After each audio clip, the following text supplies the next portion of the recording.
Hello, everyone. Welcome to Game of Dragons TV.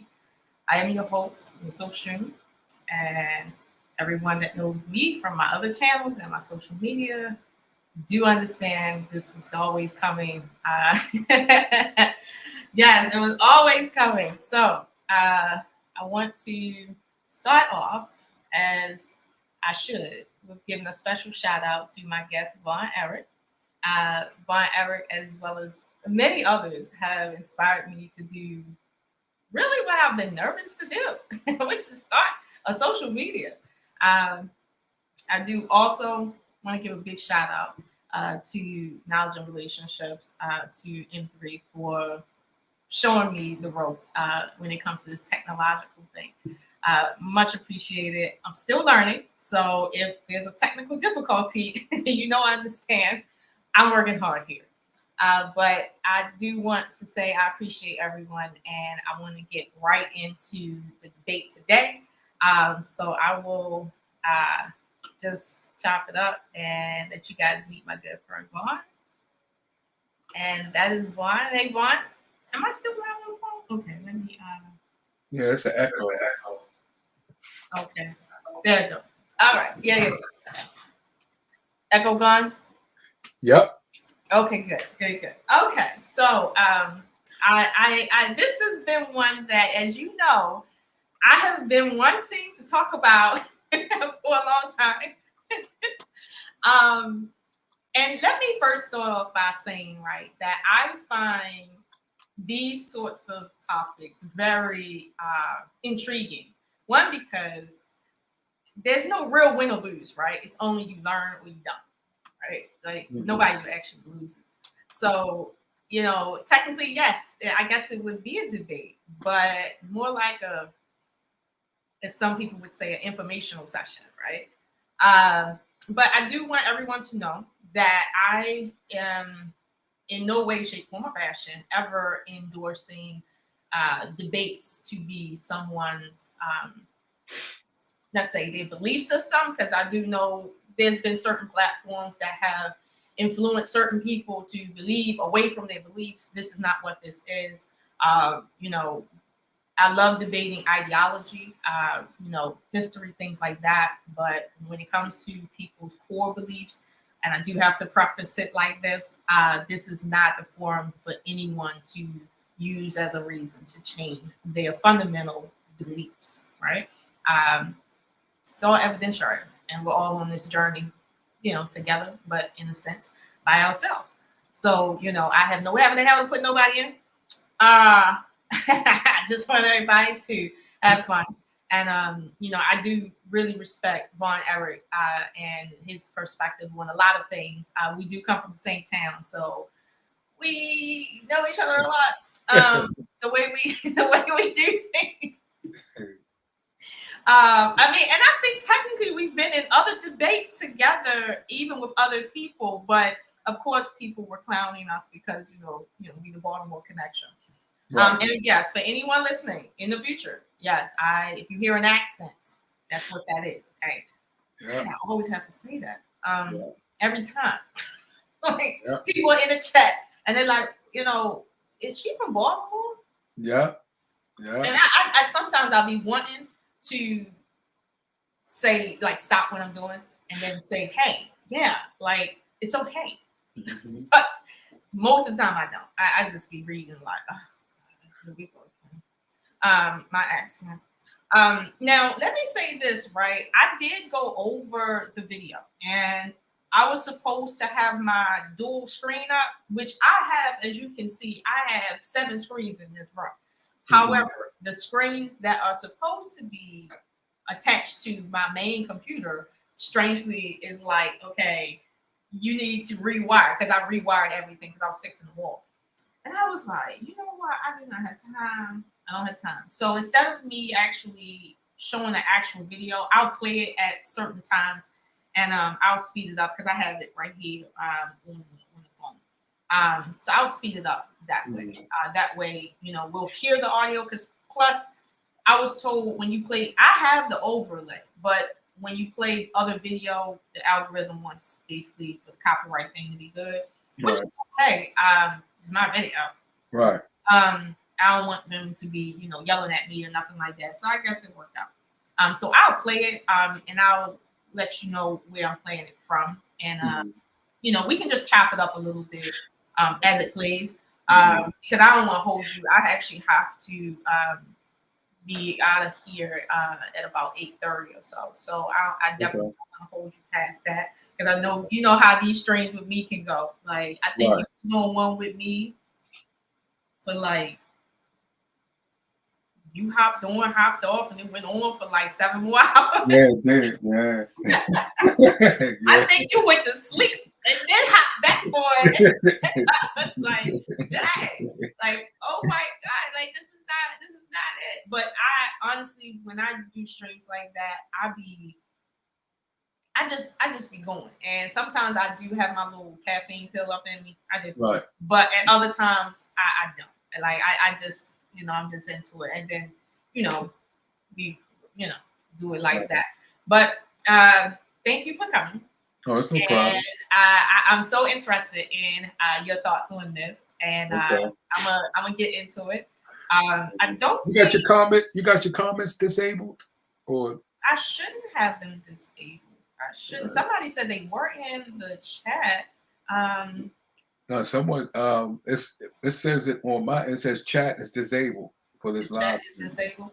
Okay, I don't know why that is the case. Let me see. I don't know why that's the case. Yeah. Let me see. Let me see if I can change that.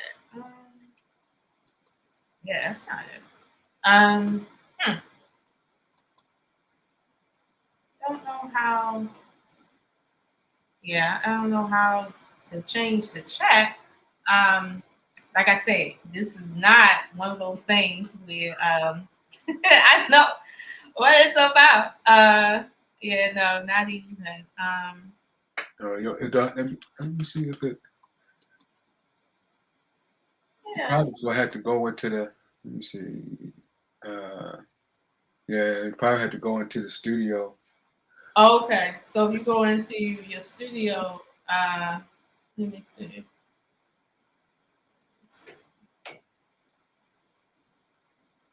You go into studio. Let me see settings.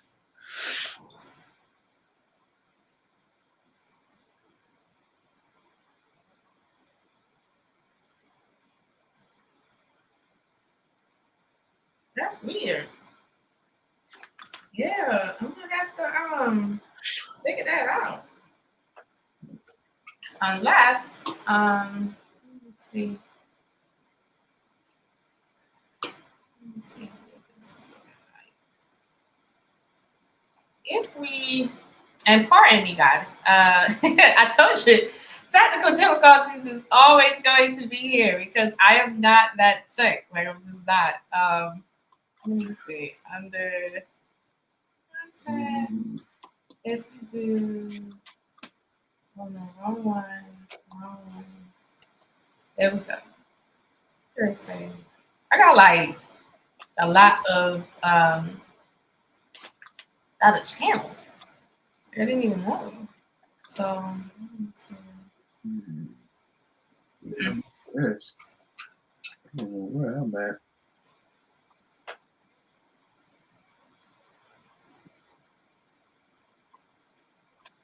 I don't even think it asked about chats. That's different. Yeah. Yeah, I've never did a stream. See, I have to get to know this myself because if I ever start mine, I'm gonna have to. Oh, I think it is. It's oh I think I know what it is. For this one, it asked me that I want to hold potentially inappropriate comments for review. Um, yeah, it asked me that, and I said yeah, but I didn't know if it would make it where so people can't, comment. Like that's strange. Yeah, Some people came in and got 10 likes. So some people Yeah. probably is in listening, but it's just that the chat is not showing up because it says the chat is disabled for this Okay. live stream. Okay. Yeah, and it's not even letting me change it.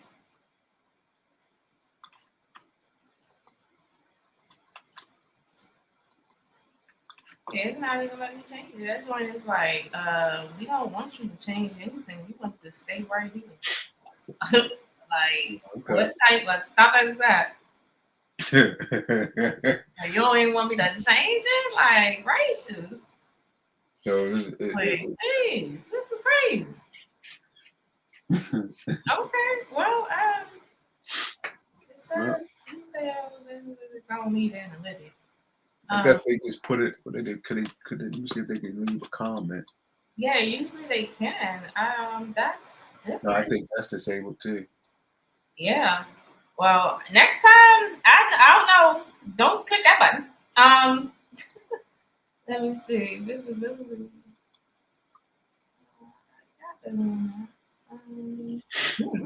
That's interesting. You gave the StreamYard link out though, right? To people that probably want to come up or something. Actually, no. Because what I was gonna do was drop it in the chat, but since I don't have it in the chat, I guess they would have to inbox me their their email, and I can send it right directly from StreamYard that way. But Yeah. yeah, that is very interesting. Yeah, crazy. I don't even let me see if I can click on here. Um,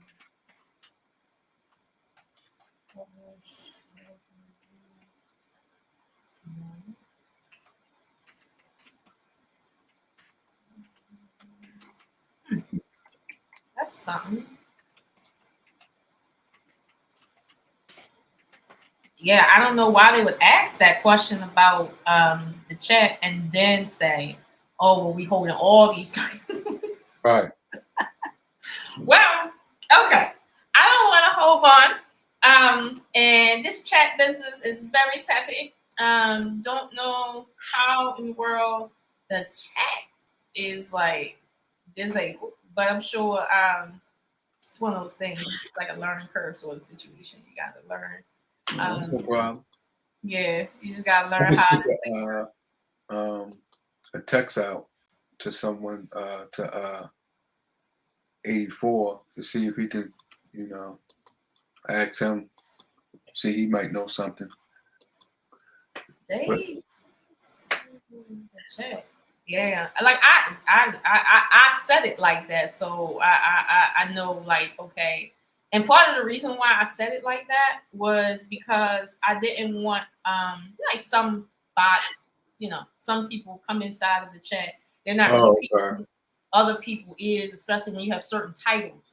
Oh, okay. So I didn't want that. But I thought it would literally just monitor and allow me to see. But it's like it's different. Um, yeah, it's real different. Well, that's no problem. Yeah, I don't know how that is, but I'm gonna figure that out because that is something that I didn't expect. Just like okay, like whatever. Like let's finish this. All right. So Yeah. Well, yeah, some and people. I got it marked for made for kids too. So maybe that might have a reason, something to do with it. Yeah, I need to fix that. All right. So now that my technical difficulties are still here, what I'm gonna do, right? That video I have is, if I'm not mistaken, uh, video I have is 54 minutes long. Now I think we can get through that, but I don't know if we're gonna get through all that for real. I'm not even starting at the start. I'm coming in at almost 10 minutes and then stuff. And what I'll do is I'll play it and I'll let you give your thoughts on it, and then I'll come back and stop it, let you know where I'm at. But okay, ladies and gentlemen, here it is. We're gonna listen to a video that I made about over a year ago. And Oh, this video, he said, I'm sorry, he said you got content restrictions only for children. That's why it won't. yeah. So that's it. Yeah, I gotta learn that. Yeah, like never that one, right, not ever. But and it's not even letting me change it now that I'm in it. Like it's not letting me change it. right. But okay, gotta get it right before you go live. Let's see. It makes sense, but you know what I mean. Sorry, you guys, for the chat. I know you guys want to like blow me up. Um, but you can always hit us on social media. This is one of those tester situations, but I love it. We're gonna get into it though. So just so you know, the video that we're debating is a video that I posted some time ago on my other channel, the Real Serious B _. That's my more educational channel where I post different things there that I find interesting. It's not a channel about anything in specific. It's just I guess maybe my personal channel. I have a video that I'm gonna be posting there soon.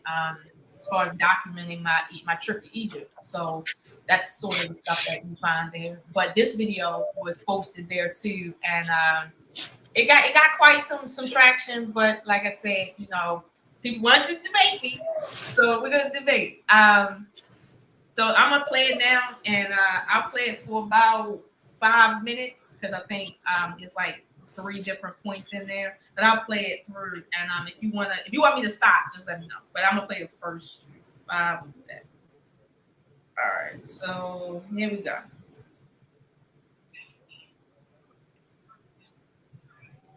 So now we basically have a premise, and God told her, if you do this, this is gonna happen.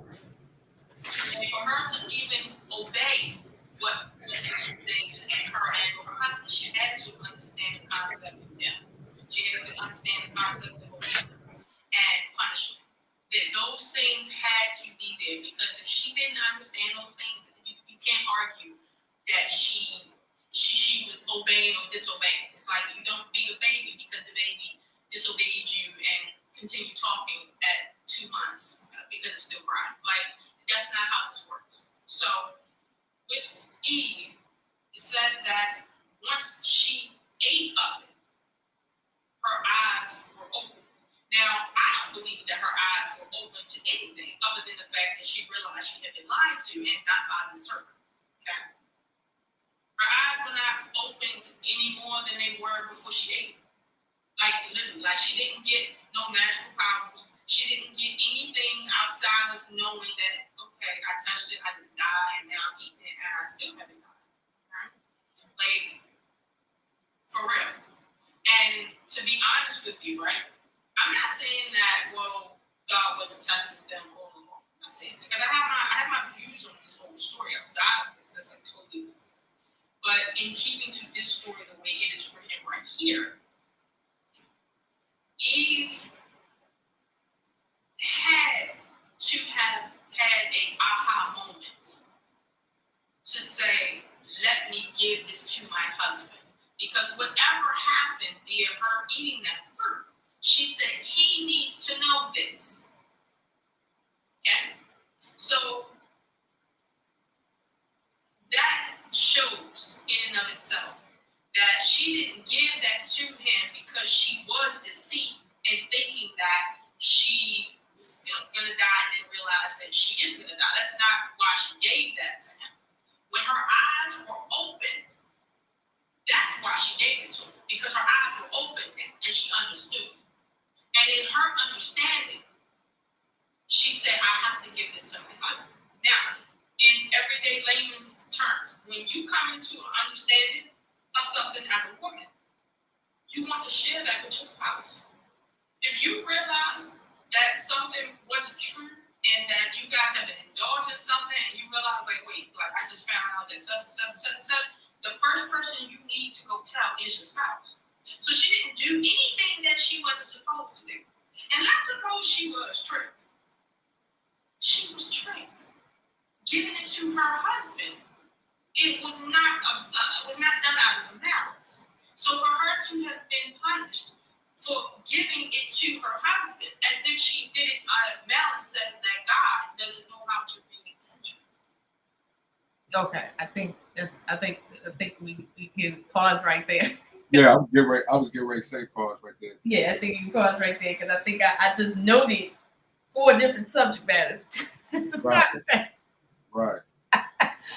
Okay, so and you can just start with an overall, you know, a commentary with that, and then speak to whatever I guess topics you felt was inside of that spew, or at least that section of the Bible per se. But go ahead. I want to know when you said that you said she was deceived, which means tricked. When you say tricked, what do you mean as far as? Because you seem like you're trying to get to as far as why was she punished, and you think that she was punished because she did it out of malice, and she was punished because she shared what she received to her husband. Is that what you believe she was punished for? Well, right now, I don't think it's clear, which is why I would question. Yeah, the question is proposed because I really don't think it's clear.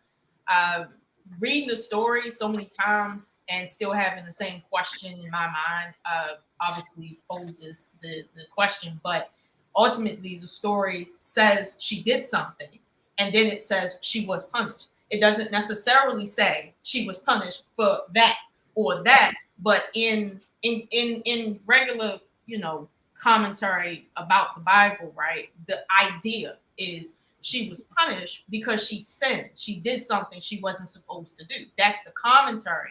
However, the Bible doesn't overtly say she was punished because X. Like it doesn't say that, and honestly, it doesn't need to.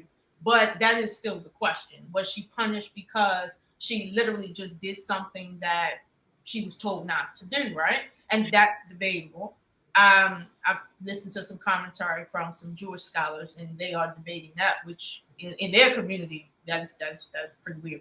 But was she punished because she gave the apple to him, or was she punished? And this is maybe a third option, or was she punished as a bystander of what happened with her husband? Which now obviously brings us to the question of why is she being punished for what he did, but somehow she's an accessory to it. Maybe I don't know, but that's why the question is there.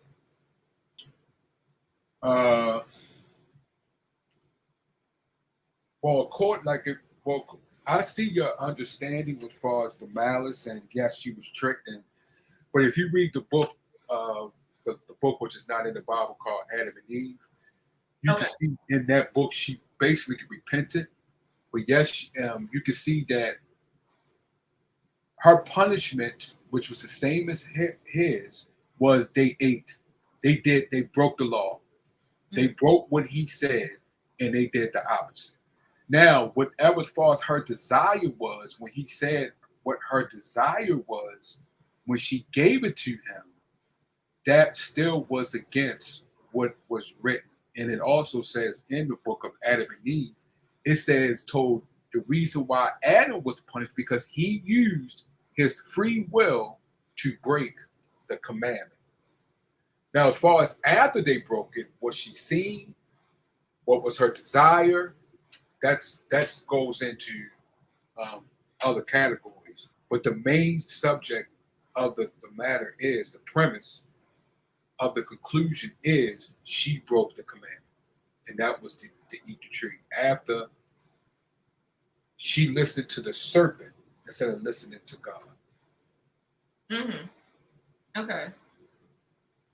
Okay. Now I haven't read that, right? I think I heard about that maybe once in the past, that book you're referencing. But I've never even seen it like on the shelf anywhere to like at all. Is that something readily available to the public, or is that one of those books you gotta like bid 1,000 miles to go find? No, you could get it on YouTube. The Lost Book of Adam and Eve, and it'll come up. Okay. Who was that? Oh, is that one of the apocrypha type books, or is that? Well, yeah, it's what. Yeah, you could say it's one of the apocrypha type books, but yeah. It go, but you could tell even when she said you could tell she was repenting, and it goes into that story in Adam and Eve. But you could tell in the Bible when she said, "The Lord has given me Cain for the sin I committed with the serpent." Then when she had Seth, she said, "God has forgiven me. God has forgiven me for what I did with the serpent and given me another son, which Cain has killed," and that was Seth. So you could tell by her what she said then, and then if you go and you read that book of Adam and Eve, you can see the things in there, how she repented within herself and how she felt. Just like what you said, she was just doing what a woman would do who was married and is to help her and got her man's back. You can tell in the book of Adam and Eve how she was thinking. Okay. Because it goes into that. But the simple fact is, yes, she has a man. Yes, Adam, she was to help her. Because he even said, well, told God, well, you gave me her, you gave her to me. And God was basically saying, yes, but I gave her to me. So who are you going to listen to? The helper or me? Mm-hmm. And it's who you going to listen to. I gave you to you. I gave your husband to you and the husband. Boom, boom, boom. I'll put y'all together. So who you going to listen to? Mm-hmm. And that's what basically it boiled down to.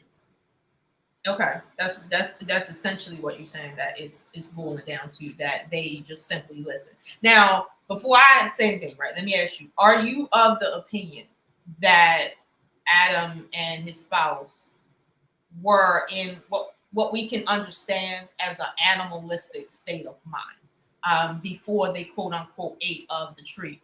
And let me preface that by saying, when you reference the lost book of Adam and Eve, and you said that Adam was punished for using his free will, right? Right.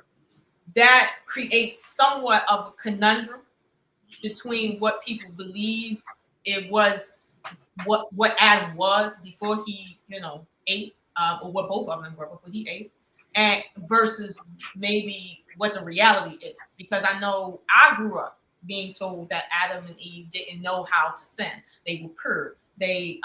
Sin didn't enter the world yet, and sin is disobedience. So that disobedience didn't exist. Everything was in accordance with the grander resource of creation, right? But then when that happened, right? So, and now they became their eyes were open, and now there's suddenly something else psychologically, which is not like an animal, because animals don't know they're naked, right?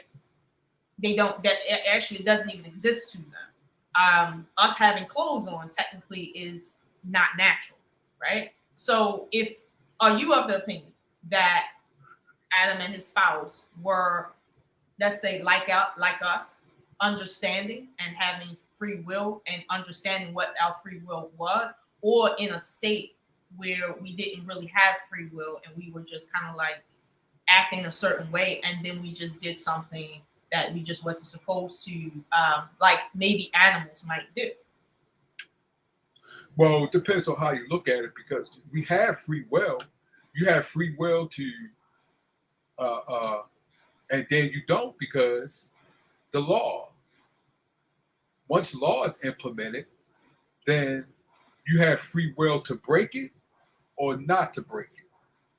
But then, if you don't break it, you can say, someone will say, well, you don't have the free will because you can't do that because of the law. So it depends on how you look at it. And both cases will be true.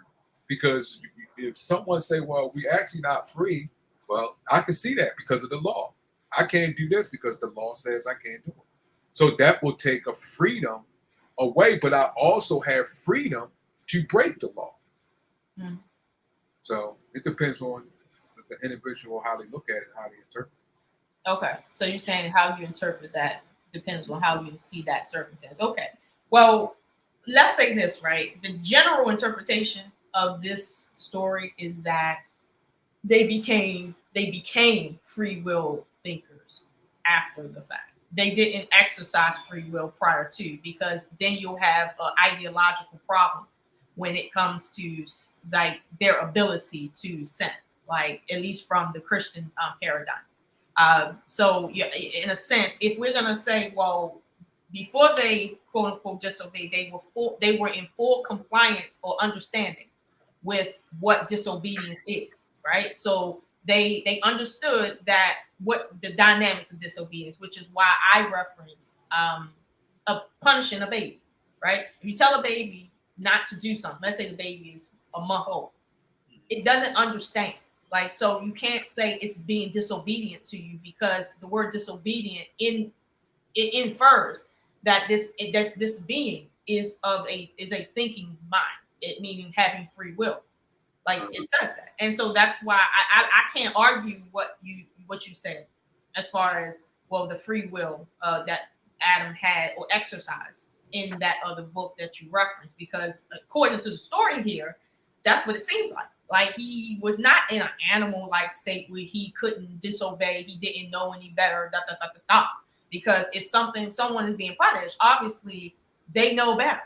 So this has been something within the Christian culture that has been accepted, just I guess mainly out of ignorance. But it has never made any sense that he didn't have free will prior to, and once he ate, then he had free will, and now he was able to sin, but he had already sinned. This is the issue that I always. But you said that, okay. You said animal state. What do you mean animal state? Like an animal is a thing that's alive, right? But it's not a thing like us, where it has the cognitive functioning as us in terms of knowledge, obedience, and the connectivity that we have to see them on their level and differentiate them on our level. Kind of different. Okay, let's go with that. Okay, let's go with that. When they was, because it goes into that, it gives you some insight in that, at the book of Adam and Eve. Well, you can look at that and say he was in a state, because he explained it. He did not know anything. He did not know when a baby does things they don't know, and until you lay the law down and give them a punishment. He didn't know none of that, because he was in the garden. He didn't realize what the consequences was until he came out of the garden. Mm-hmm. So while they was in the garden, you can look at that and say he was in a state, because he even went into it. I didn't know as far as how the sun goes lay against my skin and doing what it does. He said, I haven't experienced that. I haven't experienced the things that I'm on earth and I'm going through now. I have not experienced that. Because when I was in the garden, this was this was that, this was this was that. So you can look at that and say he was in maybe what you call an animal state, because he didn't know. And it says it. He doesn't know good or evil. And he was in a state like you just illustrated, as far as let's go with that, as far as a baby state. He was in a garden. But until he ate they ate that fruit, you can say, well, that's when they they grew up. That's when the baby knows. Don't touch that. Don't touch that stove. Now, okay, so let me ask you this, right?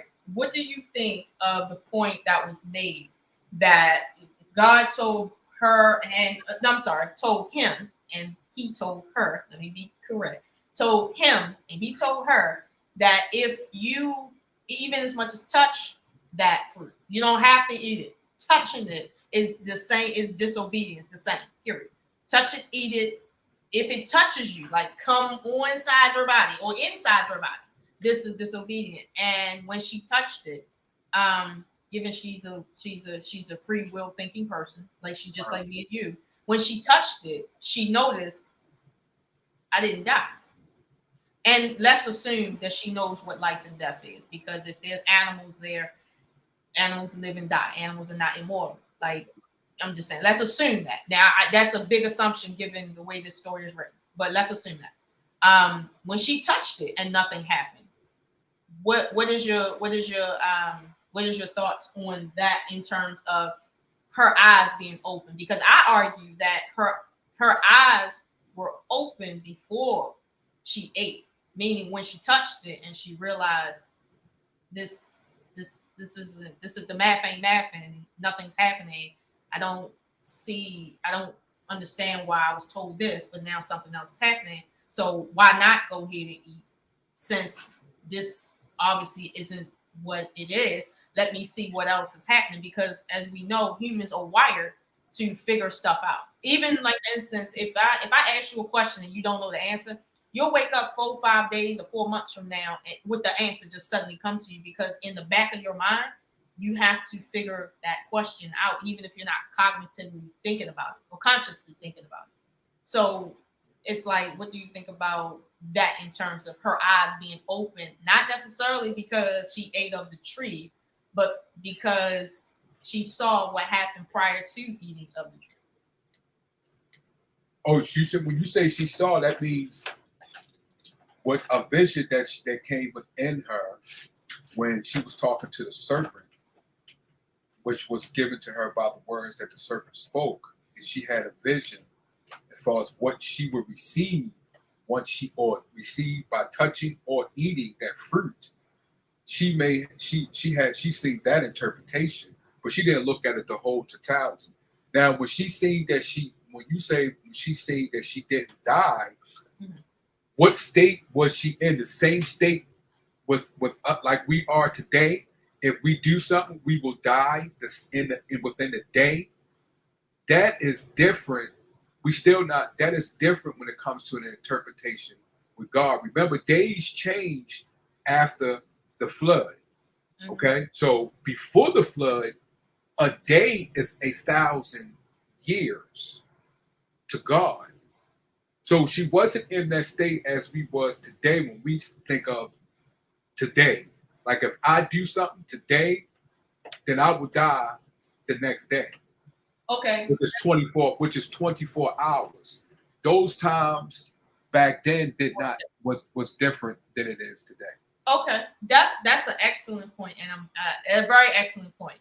And I'm glad you brought that up, because if we're looking at a day, meaning a rotation of the sun, taking 1,000 years, okay, the the Earth would really have had to been somewhere outside of this solar system for that to be the case, because even the furthest planet in the solar system doesn't take 1,000 years to go around the sun.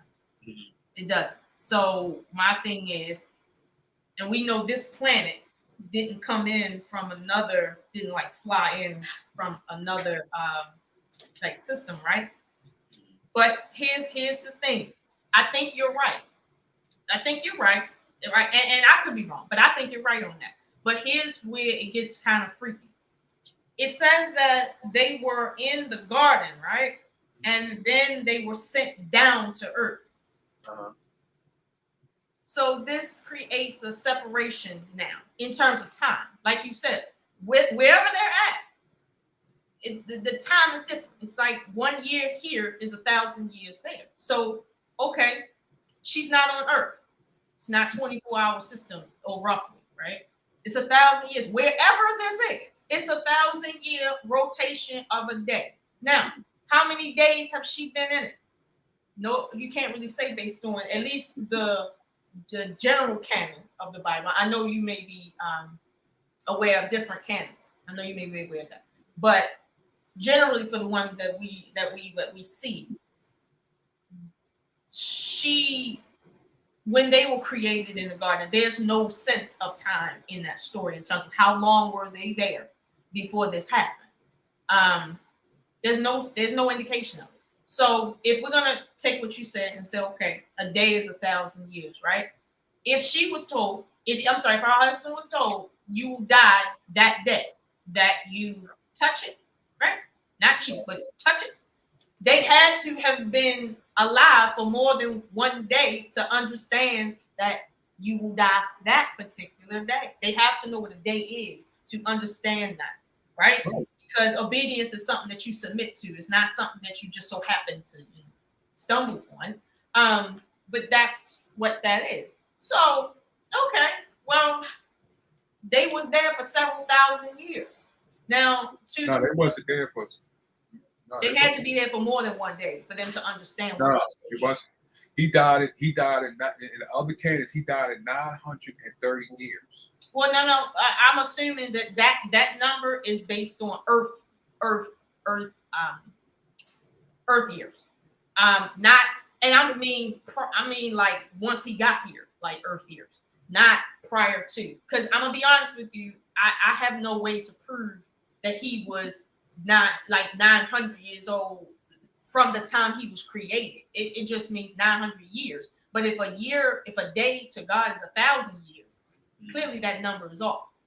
So that's well, we don't know. We just like you said, we don't know exactly. We don't know exactly as far as let's go by what he was created in the garden, and then he came to earth. So we both wouldn't know. We just have to go by what is written. He died 960 years, so he died within 1,000 years. Okay. So if you say, well, when was he created on the as far as in the garden, then that's another subject. But when God says something is going to happen, as far as in that case, it happened. But that's as far as we don't know that, so it wouldn't be no need to get into that because we don't know. Like you said, we don't know exactly what day, time, or anything when he was created in.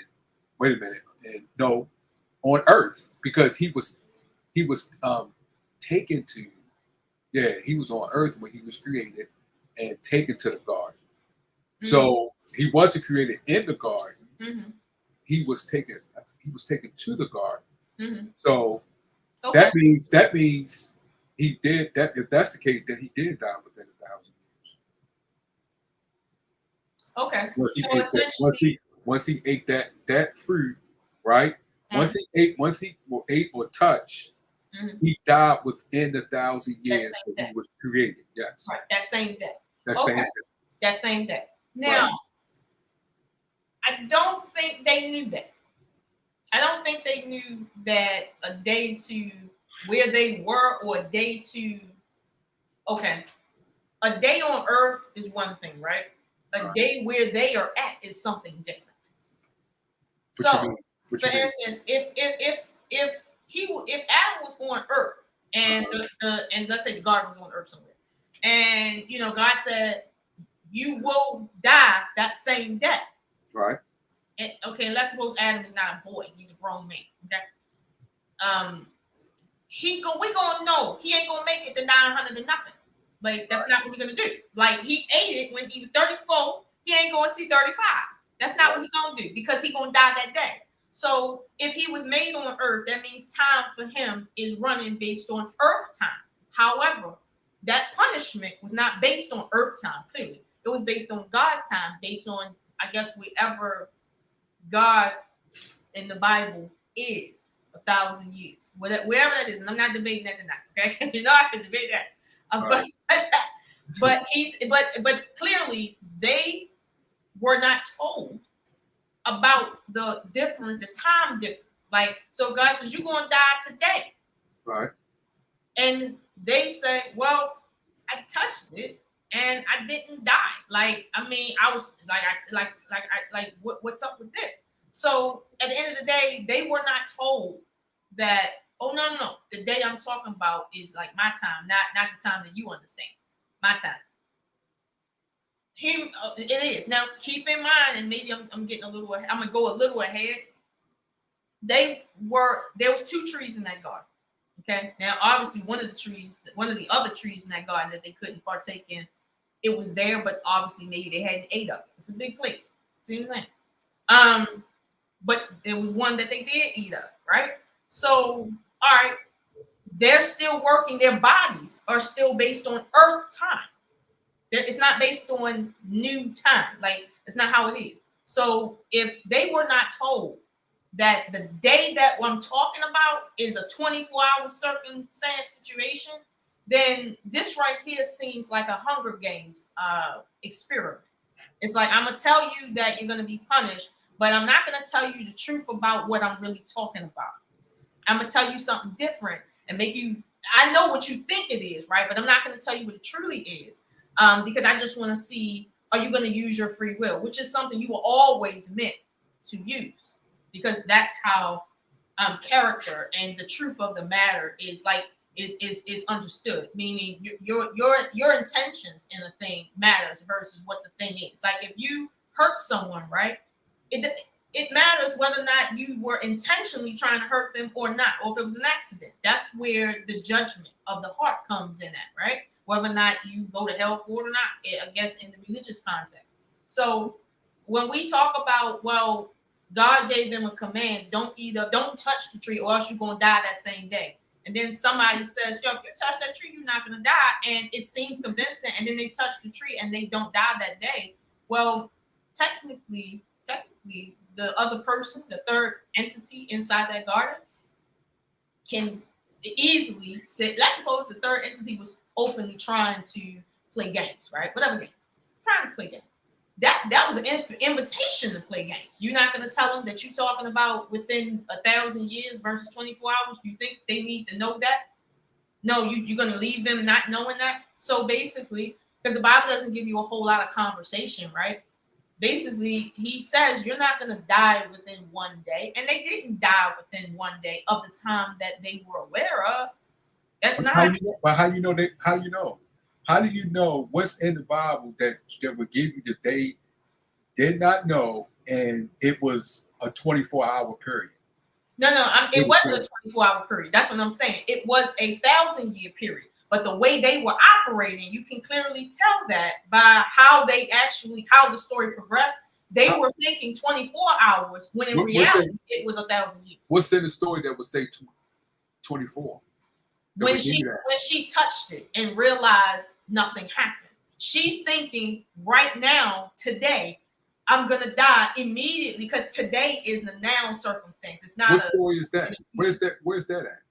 And if you read inside the general canonical Bible, right, the Genesis version, not maybe the other version, non-canonical versions, but just the canonical version, right? Because I don't want to debate the different versions, but if just the normal version, right? When she touched the apple, because she had to touch it before she eat it. When she touched it, the author goes into basically how she fell in love with it, basically. Because she touched it. She didn't immediately eat it, but she touched it. I noticed that when I read the story, that the author felt the need to slow down the story at the point of touch. It didn't say she just ate it. No, it says she touched it, then something else, and then eventually then she ate it. But she was told, if you touch it, you will die that day. And when she touched it, she like, well, okay, I didn't die. And I don't know if she ate the apple that same day. She might have touched it and said, well, let me wait and see. Then she waited to the next day. She was still alive. So she went back and ate it because you know what? Somebody lying to me. But keep in mind, right? She's thinking 24 hours. I didn't die. So how do you know she was thinking, wait a minute, how do you know she was thinking just 24 hours and not the 1,000 years? Because the author specifically slowed down when she touched it. It didn't say she touched it, then ate it. It says she touched it and then essentially she marinated on like the thing itself. It didn't say she immediately ate it. Now, I'm not saying when she ate it. I'm just saying eventually, obviously, after she touched it. Let's stay with the touch. Mm-hmm. It doesn't say in the story when she touched it that she seen that she didn't die and went back and ate it. And that's the thing. I did get into that in the video, but that's like further down. But hold on. Let me see.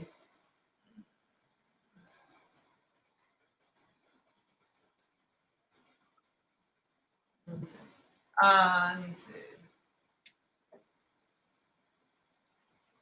Okay, I'm just gonna come down here and just kind of look at the verse in this, just all right, so it's a really short story. So that's what I'm saying. Like it's too short for us to just say like, okay, this is all that happened, right? There's other stuff that happened, obviously in between. But I just want to see where was she thinking 24 hours? That's what I'm thinking, because you saying that she touched it. Then she see, oh, I didn't die. So I'm gonna go back and eat it. And then after she ate it, she would what was she thinking? Okay. Because In chapter, your assumption, she just stuck on the 24 hours. She's Mhm. not. I can understand it. Let's just say the 24 hours. Let's just say she said, "Oh, I didn't die in the 24 hours." So that means the interpretation what God told me is the interpretation of the 1,000 years. So I'm gonna go back and eat it because I Oh, know I'm gonna die in 1,000 years. right. No, the book didn't say that. But what I'm saying is, given the story is extremely short, we know we're essentially, like you said, interpreting the story, and we can't just interpret just the words because the story is so chopped up. But in chapter 3, verse 6, it says, generally speaking, because I don't know what version is it. It says, when the woman saw the fruit of the tree was good for food and pleasing to the eye. Let me be honest with you. When the serpent first approached her, right? She wasn't standing at the tree. Like that would be kind of weird. Like you're standing at the tree for what reason? And the serpent haven't even talked to you yet.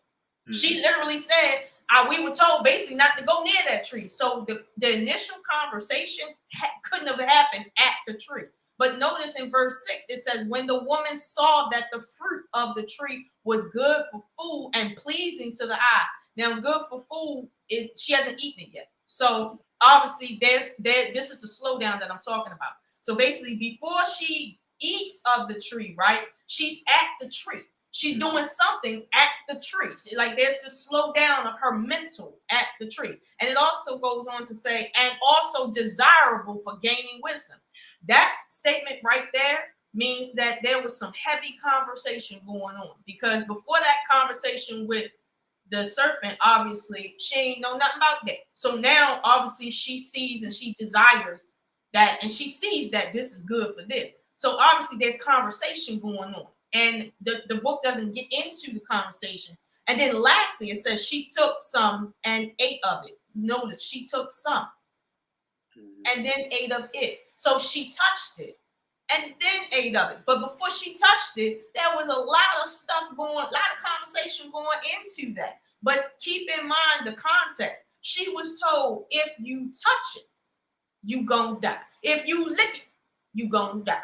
If you nibble on that, you gonna die. If you eat the little leaf on the side of it, but not the red part, you probably gonna die. So it's like she had the direction, right? She knew, like, don't eat of it. To the point when the serpent said, what's going on here? She clearly knew. She clearly knew.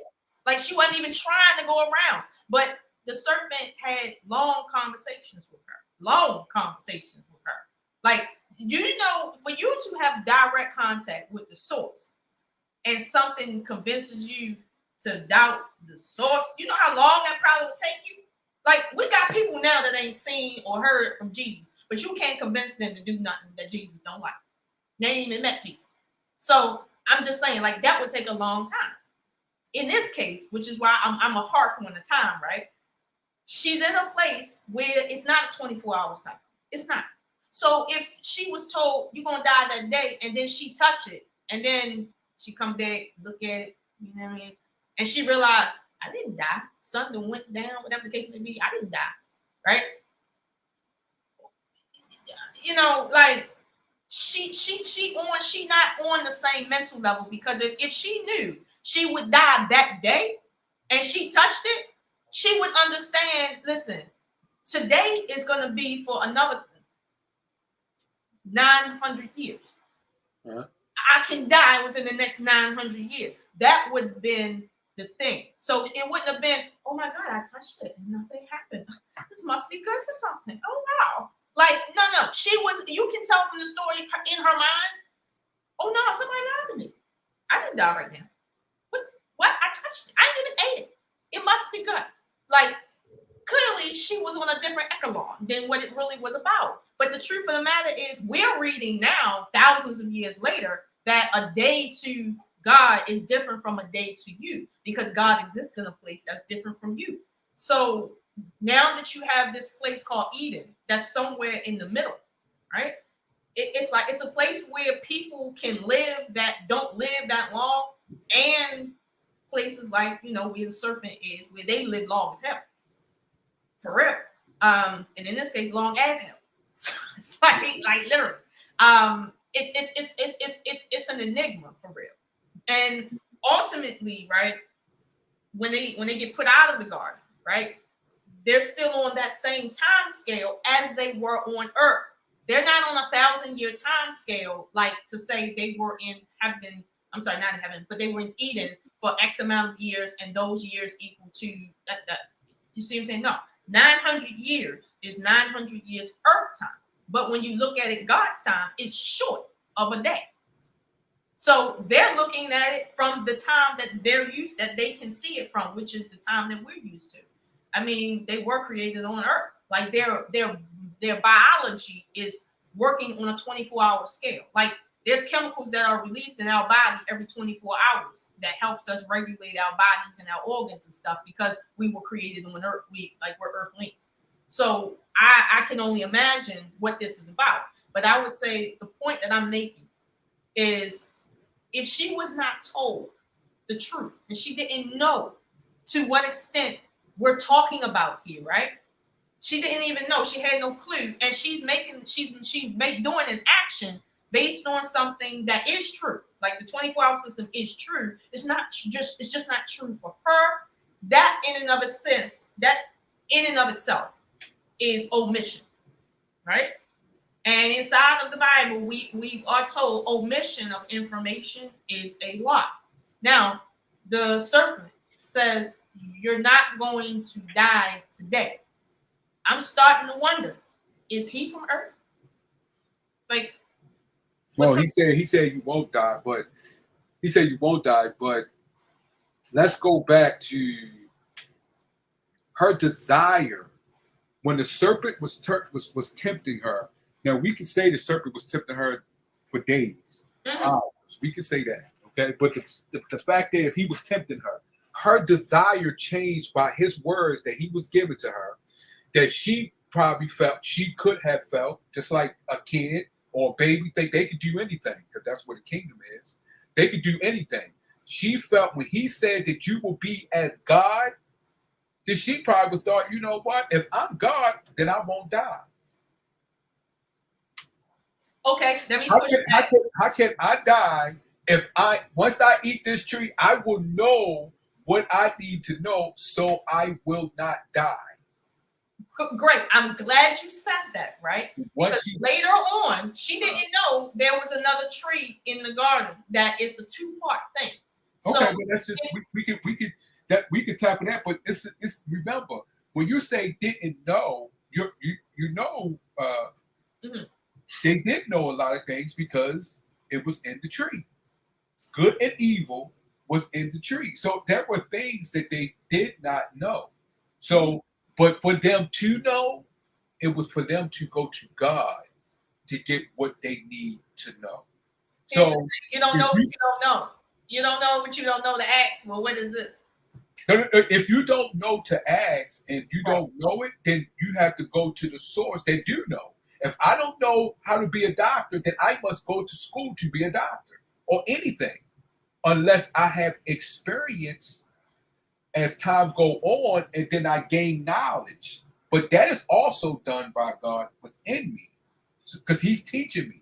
But God, as far as they was going to, what they needed to know, that's what it was for them to do. They was under a different body and everything. But you said they would. Essentially, the point of eating it meant that she wants to be like God. For whatever reason, she was convinced, right? She wants to be like God so that she won't die. Now, that's assuming that she believes that she will die, right? Like she will, right? But keep in mind, it also says later on in the same book that when they ate of that, right? The issue was they might eat of the tree of eternal life, right? So it's like they were, if they hadn't ate of that second tree, right, they were gonna die regardless. Period. No, not in Eden. No. What you mean, not in Eden? Not in Eden. They would, if they didn't eat that tree, they would not have died. I'm talking about the second one. What second tree? You talking about the tree of life? Yes. The tree of life is God. What makes you say that? Because he said, unless man reach his hand out to God, to me, he would not have eternal life. Okay, let me see that. Hold on.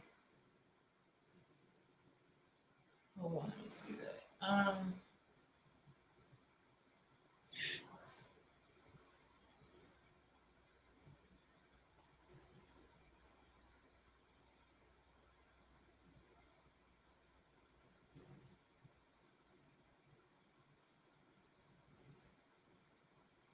Oh, it says the Lord God made garments and for skin of Adam and his wife and clothed them. And the Lord God said, let man, it says, the man has now become like one of us. Now, like one of us is very interesting because if what you're saying is she ate it thinking, okay, if I eat this, I'm not going to die. The book later says she is now like one of us. Now I'm not going to go into debating the us. Okay, I'm just gonna omit that us word. I'm just say God. Okay, the man is now become like God. So it's like when the serpent said, "When you eat of it, you will be like God." God says down here, it says God said the man has now become like God. It's like one of us. Some people say that the one of us is talking about something else that I'm not going to say the Bible or Christianity per se agrees with. However, whatever the us mean, and I don't want to debate the us. Okay, I'm gonna just say like God, whatever. The Bible is saying now you have become because you partook in that first tree. You're like one of us. In what way? I honestly I don't know. This is just a story and it's rather short for real. And but it goes on to say knowing good and evil. Now I'm gonna finish playing my matter of fact. It's okay. I ain't gonna finish playing. I'm gonna just say because it's real short. I don't believe that the Hebrew word here for good and evil is for the interpretation of that actually means good and evil. It seems to me how things work and how things don't work, not necessarily good and evil, because in a sense there is no such thing as good and evil, and the Bible clearly articulates that later on when it says that God creates the good and the evil, and essentially the serpent is the hand of God. God put these two people in an enclosed space and then created a circumstance to see how they would respond, and then put in a little trick bag to see, well, I need to see how they're going to respond to my obedience. So let me send my mans in there to tell them this, that, and the third. So essentially, the serpent didn't come in there on his own volition. He couldn't have, because the question is, how did you get in? There's there's angels guarding this place. How did you get in to be just walking around? Like just to be, hey, how you doing, Eve? Hi. What's going on? You ain't eating today? Like really, like he there he there on a mission, y'all. Like, and not even his own mission at this point. Like, seriously. But this is where the Bible tends to, I think, get a little more embellished when it talks about, well, for instance, the serpent was punished later on for even asking her the question, or because of that. And I'm like, he was put in the garden too. Like, he didn't just come in there like he didn't just Adam and his wife didn't just come in the garden. They were placed in there on purpose. So you can clearly tell this is not a place that you just walk into. Like it's not that kind of party. So my thing is, she understood that when I touch this thing, I'm gonna die based on how she understood it. But then when she realized, no, that's not what happened. Technically, this right here is not a lie. Like, it's technically not a lie. But when the serpent said, you won't die today, he's talking about the day that she understands. She didn't die within the human day based on the earth time. She didn't. But here's the thing. Where's the earth time? You keep saying earth time. What earth time?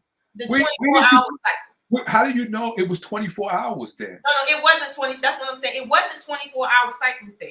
But Why you keep saying that though? because they were taken from Earth, which is a 24-hour cycle place, and they were used to that. They were taken from Earth, put there, and therefore put where? in Eden. They were taken from Earth and put in Eden. And in Eden, obviously, maybe it is a huge assumption that Eden is working on a 1,000-year cycle, right? But I'm just going to assume that much, right?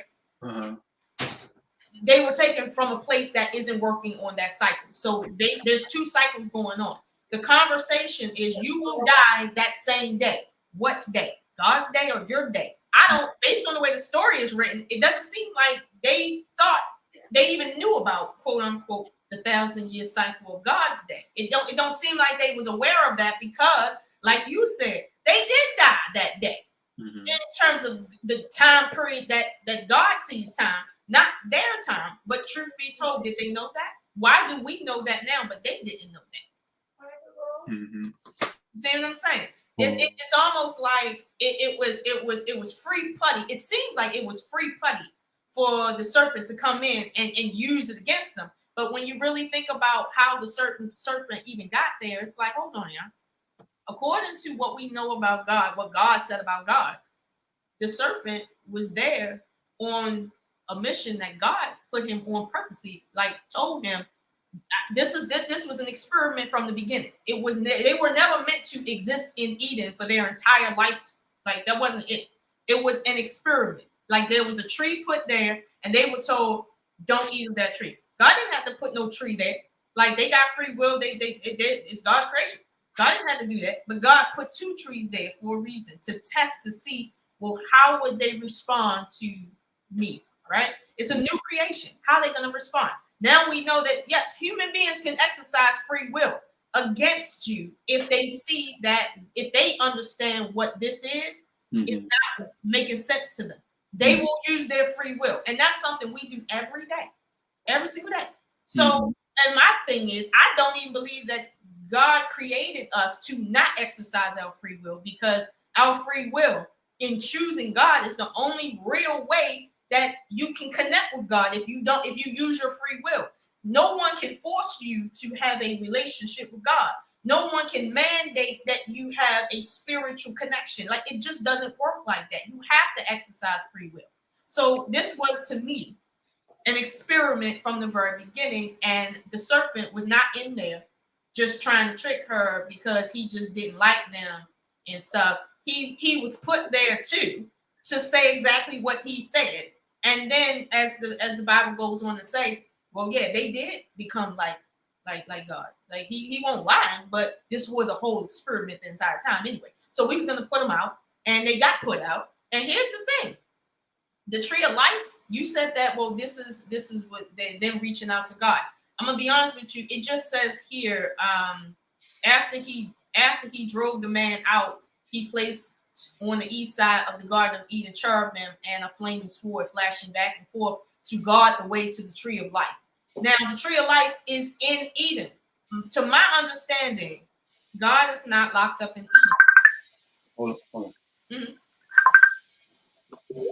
Okay. So yeah, God is not locked up in Eden. So my thing is, whatever the tree of life is, right? And even let's suppose it is God, right? Mm-hmm. They were barred from it because this is a two-part process. But look at it for real in the investigation of the matter.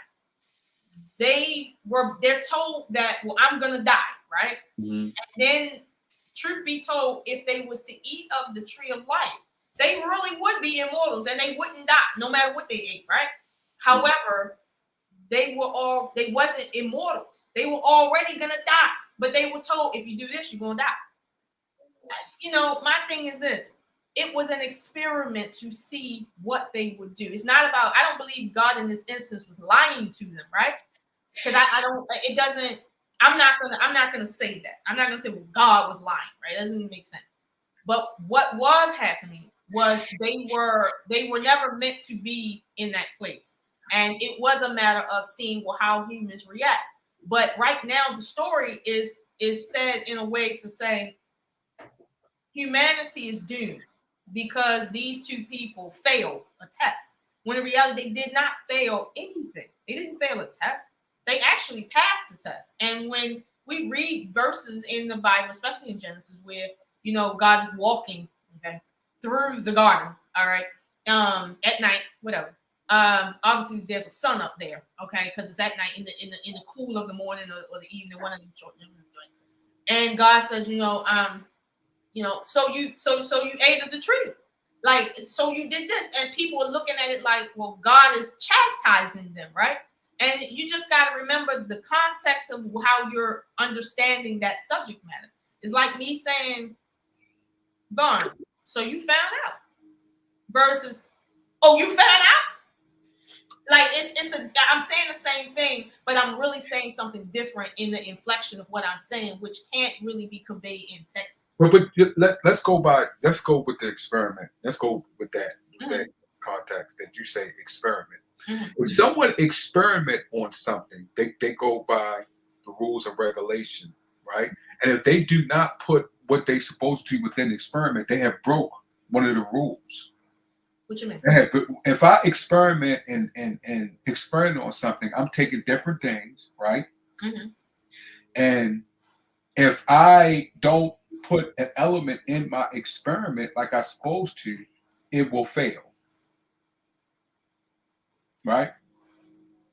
Okay, I don't know if it's a matter of failure or not versus just to observe like what happens. Let's go with observing. You're observing something.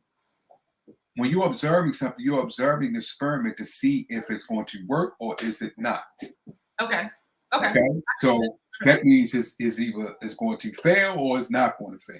Okay, if you have a purpose for it. If you have a purpose for it. Let's go with it. And that purpose was to, let's say that the Lord was experimenting. His purpose was to teach what he created, and for him to see what he created, he had tests. Okay? He gave a test. Like you said, he gave them a test. When you give a test, it's either you're going to do the right answer, pick the right answer, or not. They picked a wrong answer, so they failed. If you pick a wrong answer and too many wrong, then you will fail. Do you think they had two options. They had an option, yes or no. Right. And they did. They went against his will. What he said. They failed. But the question of was it God's will for them to not eat of the tree is in question. Because if this is an experiment to see, are you going to exercise the free will that I gave you? Or are you going to be the sheeple? So you're saying, so when a woman says no, that she doesn't want to have intercourse with you mean she's saying yes? No. Under the circumstances of this is an experiment, right? To see how they respond, right? If I give them a stimuli, right, and I want to see how they respond, right? If my purpose is to have them live in Eden forever, right, and they don't use their free will, but I gave them free will to use. This tells me in the experiment I gave them something not useful because they don't need it. They don't know, they're not using it, and the human body and the mind is not a thing that was created not to be used. And I don't believe that God can. They use their free will. They use their free will to break the law. No, I understand that. What I'm saying is this: from beginning to end, God is not a thing that can quote unquote fail. So when it's doing an experiment, right? At least from what I know right now, and I could be wrong, but from what I know right now, God is not testing to see, well, what might happen. God isn't a thing that doesn't already know. So it's like if God gave you X, Y, and Z as part of your natural self, right? These are things you need.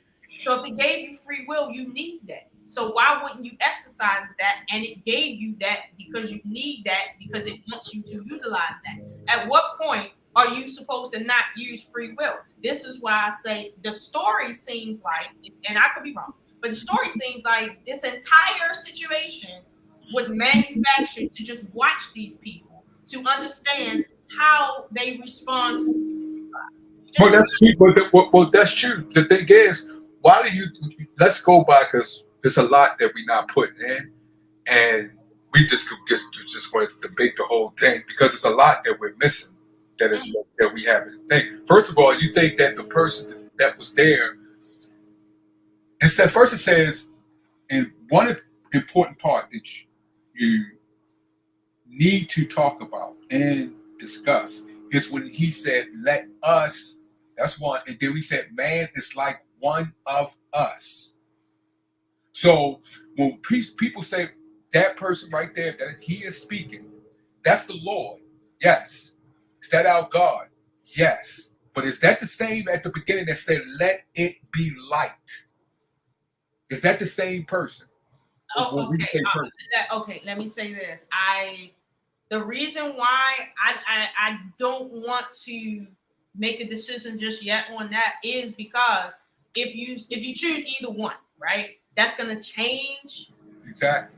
everything else. And here's the thing: I don't know if I'm prepared to have to see both these stories and compare them to see well which one this is, because the us and the plurality reference is something that is highly contentious inside the Christian community and the Jewish community, and it has been for many hundreds of centuries now. However, I don't feel like this. It might be enough information to talk about it, but to actually prove it, I feel like That's the reason why in the Muslim Bible they say royal we. When you see us, it's royal us, mean one. They changed that. They when you read that in the Quran, they changed that to say, well, that means royal we, mean it's just one. It's not many. Okay, so why did y'all put why y'all put we there? Okay, I'm gonna say this right. There's been some changes that has happened to text, and that's the truth of the matter. It doesn't mean that the truth isn't truth, right? But text has been edited based on a lot of things. When it comes to the royal we, that is something that is very much steeped in European culture. Okay, before there was a European that had a culture, this story was going on and was being told. So this whole royal. What did it mean then? So what did we mean then? If it's because you're right, it was an English. Matter of fact, it was a king that came up with the royal we to just represent himself instead of the whole royal family. So where did it mean before that then?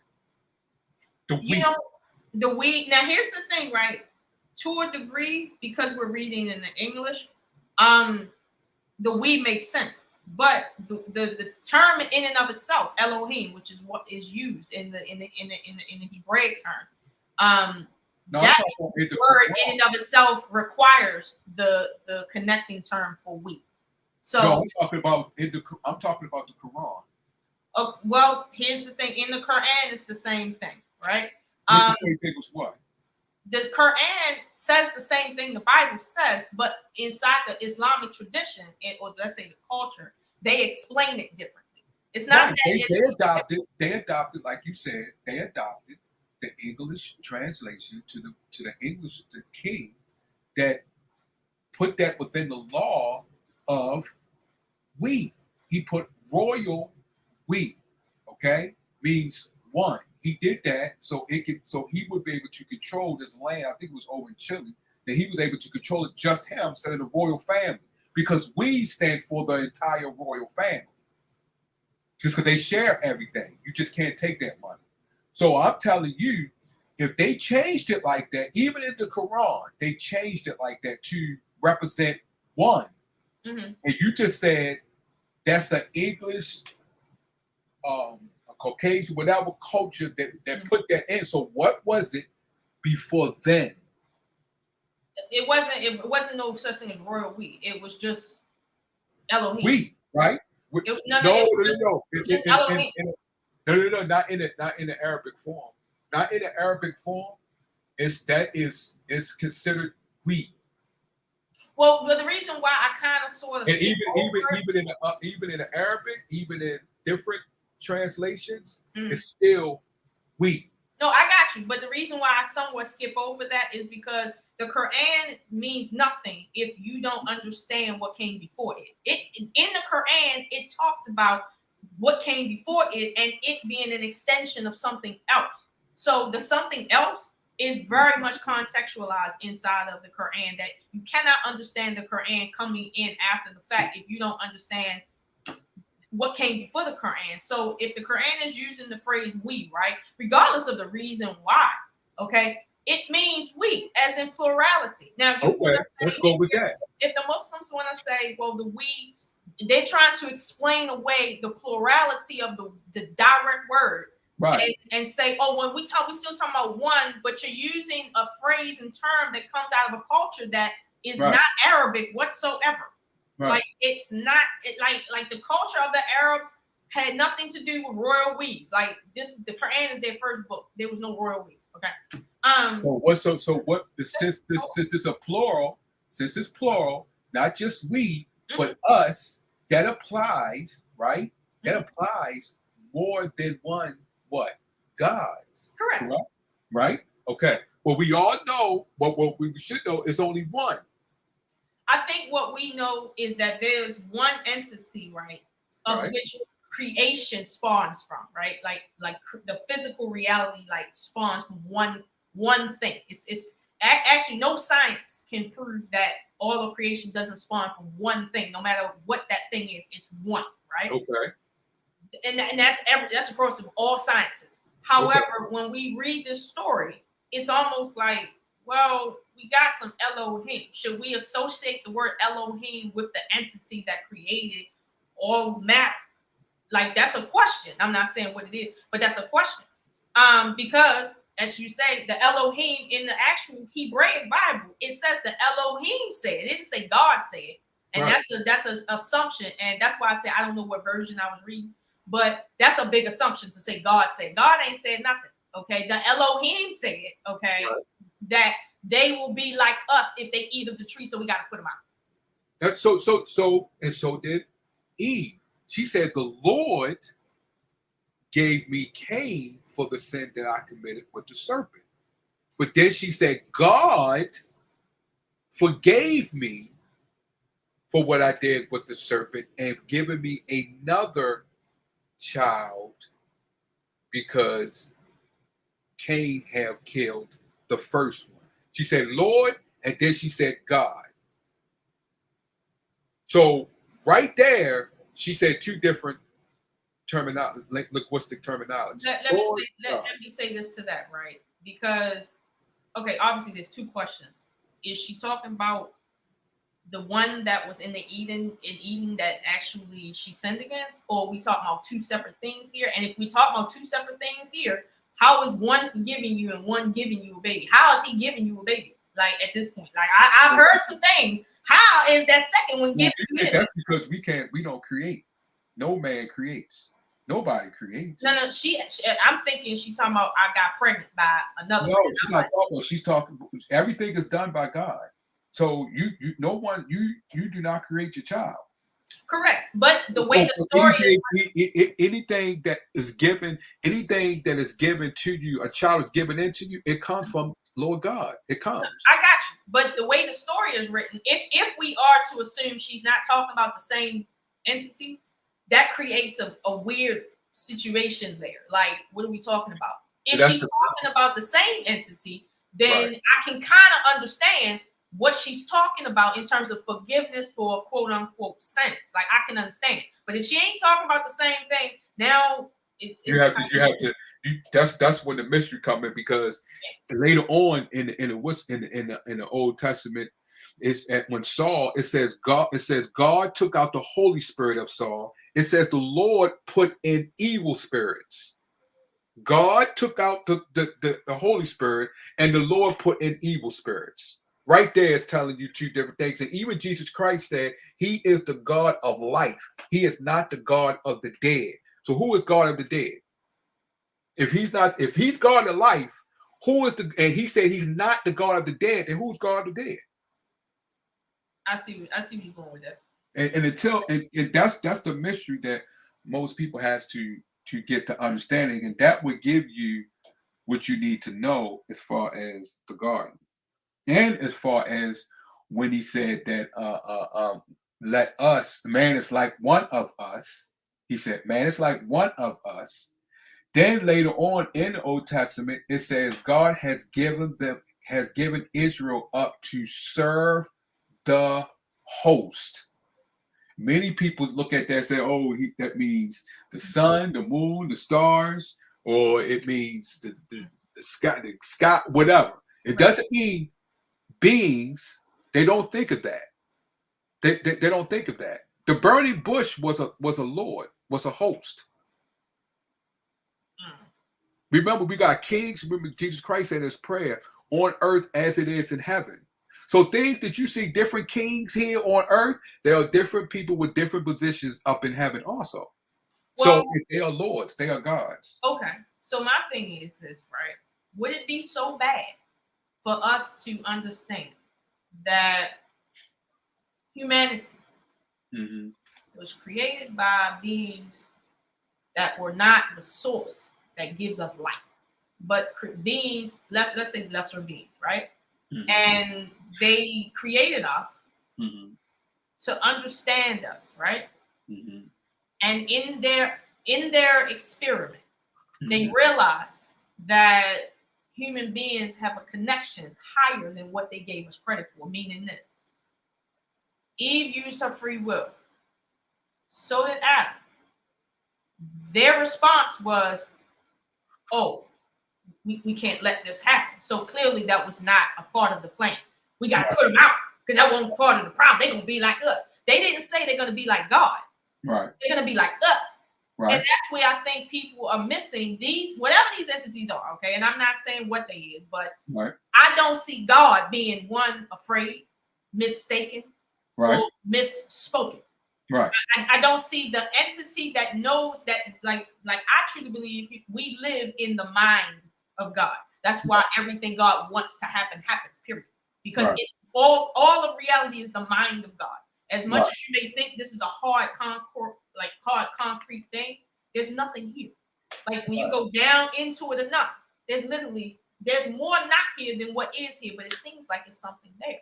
That's because of how reality is concentrated, right? So I don't believe that the Bible's talking about that when it references beings that are one seemingly like not sure of what they're doing. Like, oh, let's put them out because they get in this street. They're gonna be like us, so put them out so they won't be like us. Like that don't seem like that to me, at least.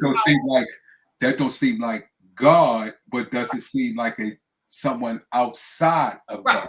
Right. Okay. Right. Yeah, that's what it seemed like. Now, mind you, I don't have a whole lot of proof of that, but I will say later on in the Bible, where it talks about a council, a heavenly council, right? Right.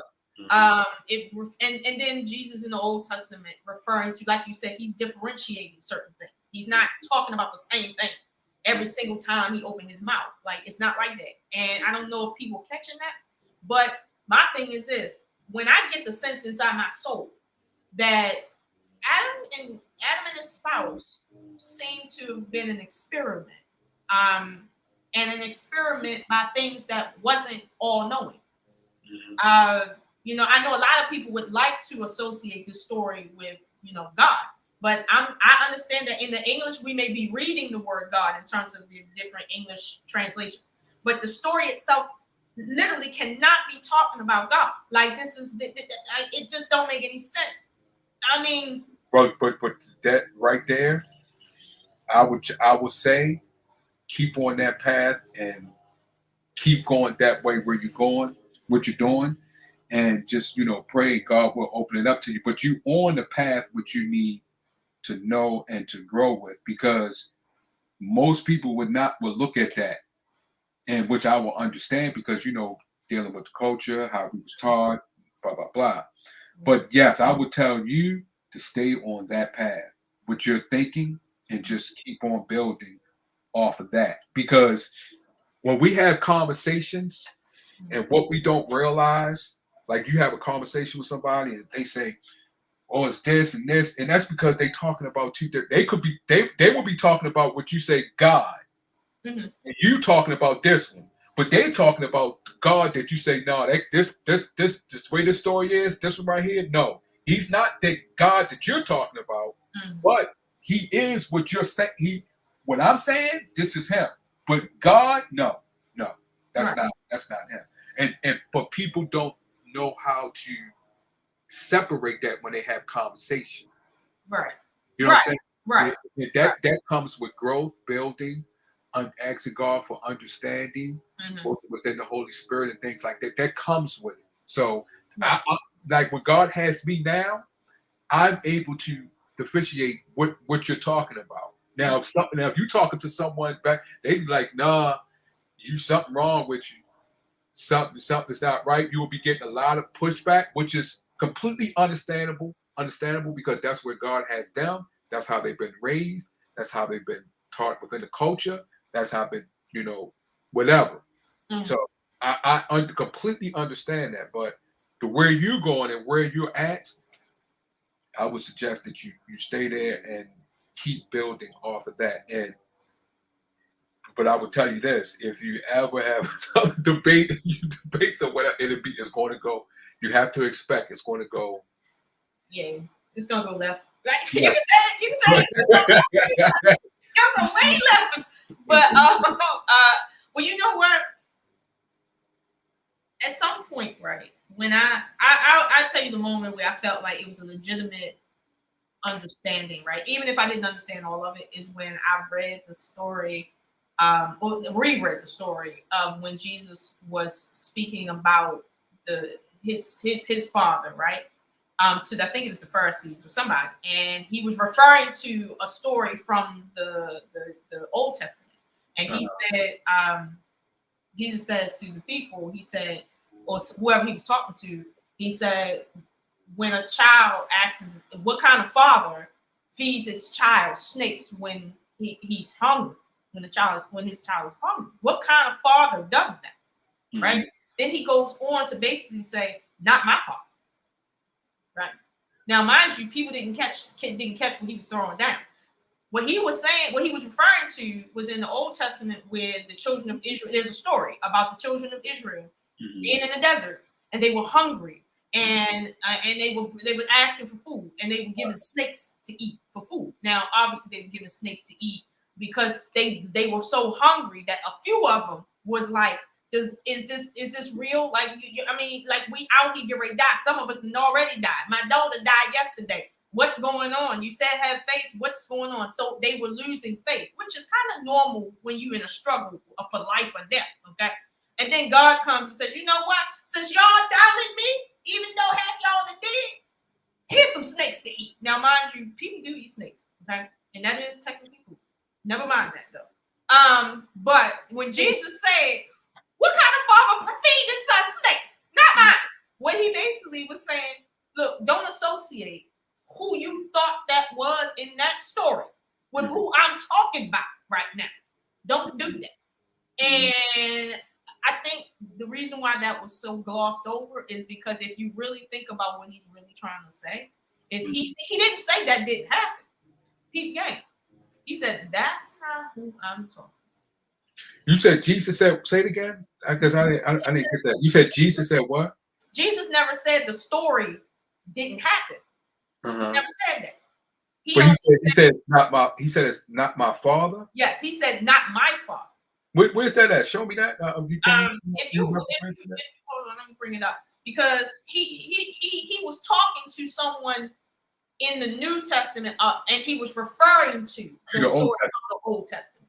Yeah, And yeah, when he didn't really he didn't like verbatimly repeat the story. He didn't. right, He just asked the question. But when he right, asked the question, we understood. Oh, he's talking about what we already know in the Bible. But in the story in the Bible says God punished the children of Israel in the desert and gave them snakes to eat, right, and because of their loss of faith. But then some of them after that got faith because they're like, yo, I ain't trying to eat no more snakes. right. And What he said, not my father. yeah, hold on. Let me see. I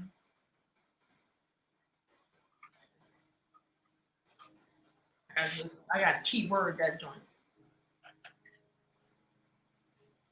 Okay. Now I think it says Matthew here. It says, which of you, if your son asks for bread, will give him a stone? Or if he asks for a fish, will give him a snake? If you then, though you are evil, if you then, though you are evil, know how to give good gifts to your children, how much more will your Father in heaven give gifts to those who ask of him? Right? So you can clearly see he's differentiating who he's talking about. And the Father, the God, whoever, that's giving snakes for people who are asking in earnest for things. Because it says what your Father will give you in terms of gifts. If you ask for a fish, your Father in heaven is not going to give you a snake. I was though. That's why I was like, wait a minute, no. But let me read the one from the Old Testament about the snake stuff, right? No. I know about. But you specifically said, see, this the way you put it. This is the reason why my understanding was, because the way you put it, you were saying that he will, which the way you interpret it, that he is saying he would give you the bread, but he doesn't give you the serpents. What I'm saying is this, right? If he's referring to the story in the past, right? God, the children of Israel asked for food. Like, notice he used the term fish, right? But they were asking for food. I forgot what food they were asking for. But they were asking for food because they were out there dying, right? And as a punishment, they were given snakes to eat, right? So when Jesus comes and talks about a food item and then something that shouldn't be eaten being given to you to eat, that's a direct reference to what they are already accustomed to in terms of that story. But instead of directly saying that ain't mine, he says, my Father in heaven, right? This is what my Father did. So it's like clearly he's separating what they think is going on in terms of that story or who is going on in that story from what he's talking about right now in terms of his Father in heaven. And when you ask of him things, what happens, right? I'm just referring to is you're trying to say God will give you one and not the other. No, that's not what I'm saying. All I'm saying is inside. Oh,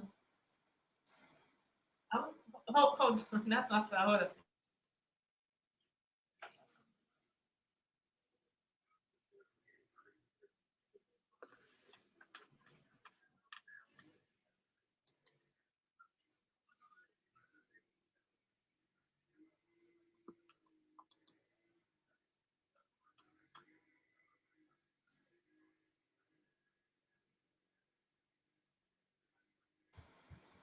No, what I'm saying is inside that verse, Jesus is clearly at least in my opinion, he's clearly making a reference, like an indirect reference maybe, to a story that they are well familiar with.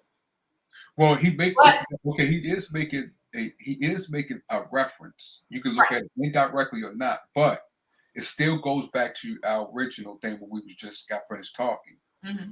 Which one now? Which one? That's God or the Lord? And then the Lord would give you serpents, but God would give you the bread. That's what I'm saying. And that's why I said that one verse is the verse that I felt like was at least enough evidence for me to further investigate. Because if Jesus himself is reading the same scripture, right?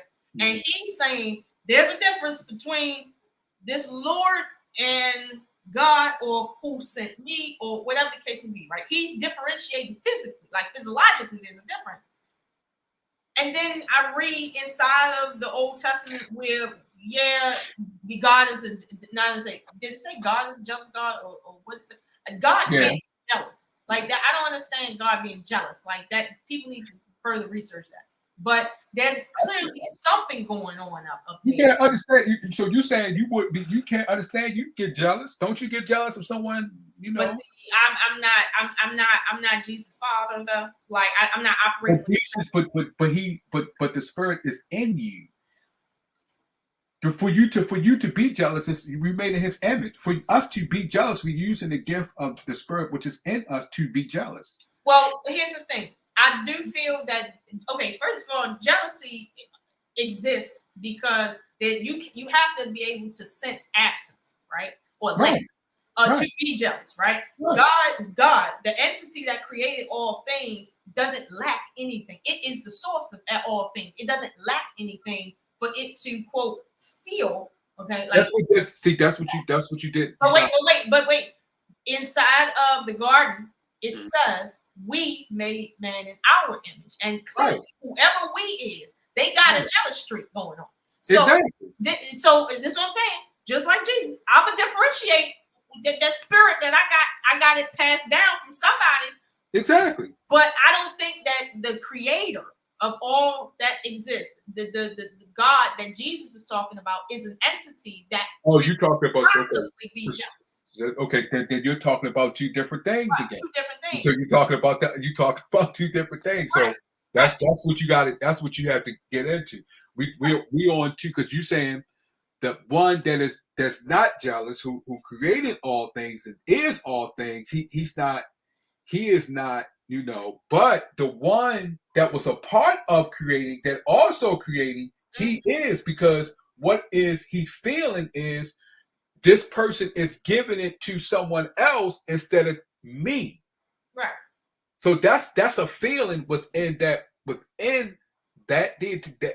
God, who we call God, who we love, our Father, that is in him, and it's of him, in him, whatever you want to say it.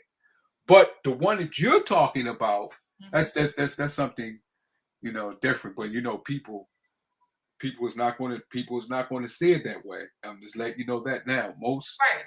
They're not going to see it that way because it makes them feel like something is there. I hate when people act like, for instance, when I say, because I wanted to write about like my understanding of God, right? I hate when people act like when I separate our creators from God, that I'm saying God isn't a creator. Like that's not what I'm saying. For instance, humans create. Sometimes we create things we shouldn't. Does that mean God hasn't created? No, that's not what that means. Like that is not what that means. So what is it? So what? Tell me your interpretation on that. My interpretation on that is If a man, you said man creates. Yeah, we create stuff right now. Man creates. That doesn't mean God hasn't created. That's not what that means. No, okay, but what people are saying, what man creates, right? Mm-hmm. It is not man that's creating it. It's still God. So well, that's a higher sense, argument. That's what people get the arguments and get on two different sides. In a higher sense, yes, because all things happen, quote, as per the will of God, right? Right. In a higher sense, and I mean higher sense as in a sense that we really don't understand. Okay. Because free will can't be free will if something else is acting on it. So we don't understand how we're not at a place where we can conceptualize how we have free will, yet everything we're doing is something else's will. Like there's separation. Are you saying yes, we have free will, but our free will has limitations because we can't, some of the things that we read in the Bible, we are unable to do it because within our free will, because it hasn't been given to us to do it within our free will. Is that what you're saying?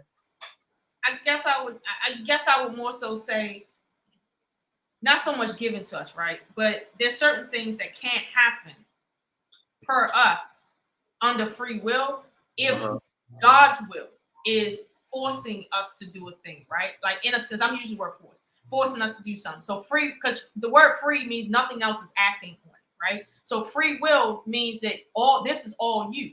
However, if you are not really you were God, just acting.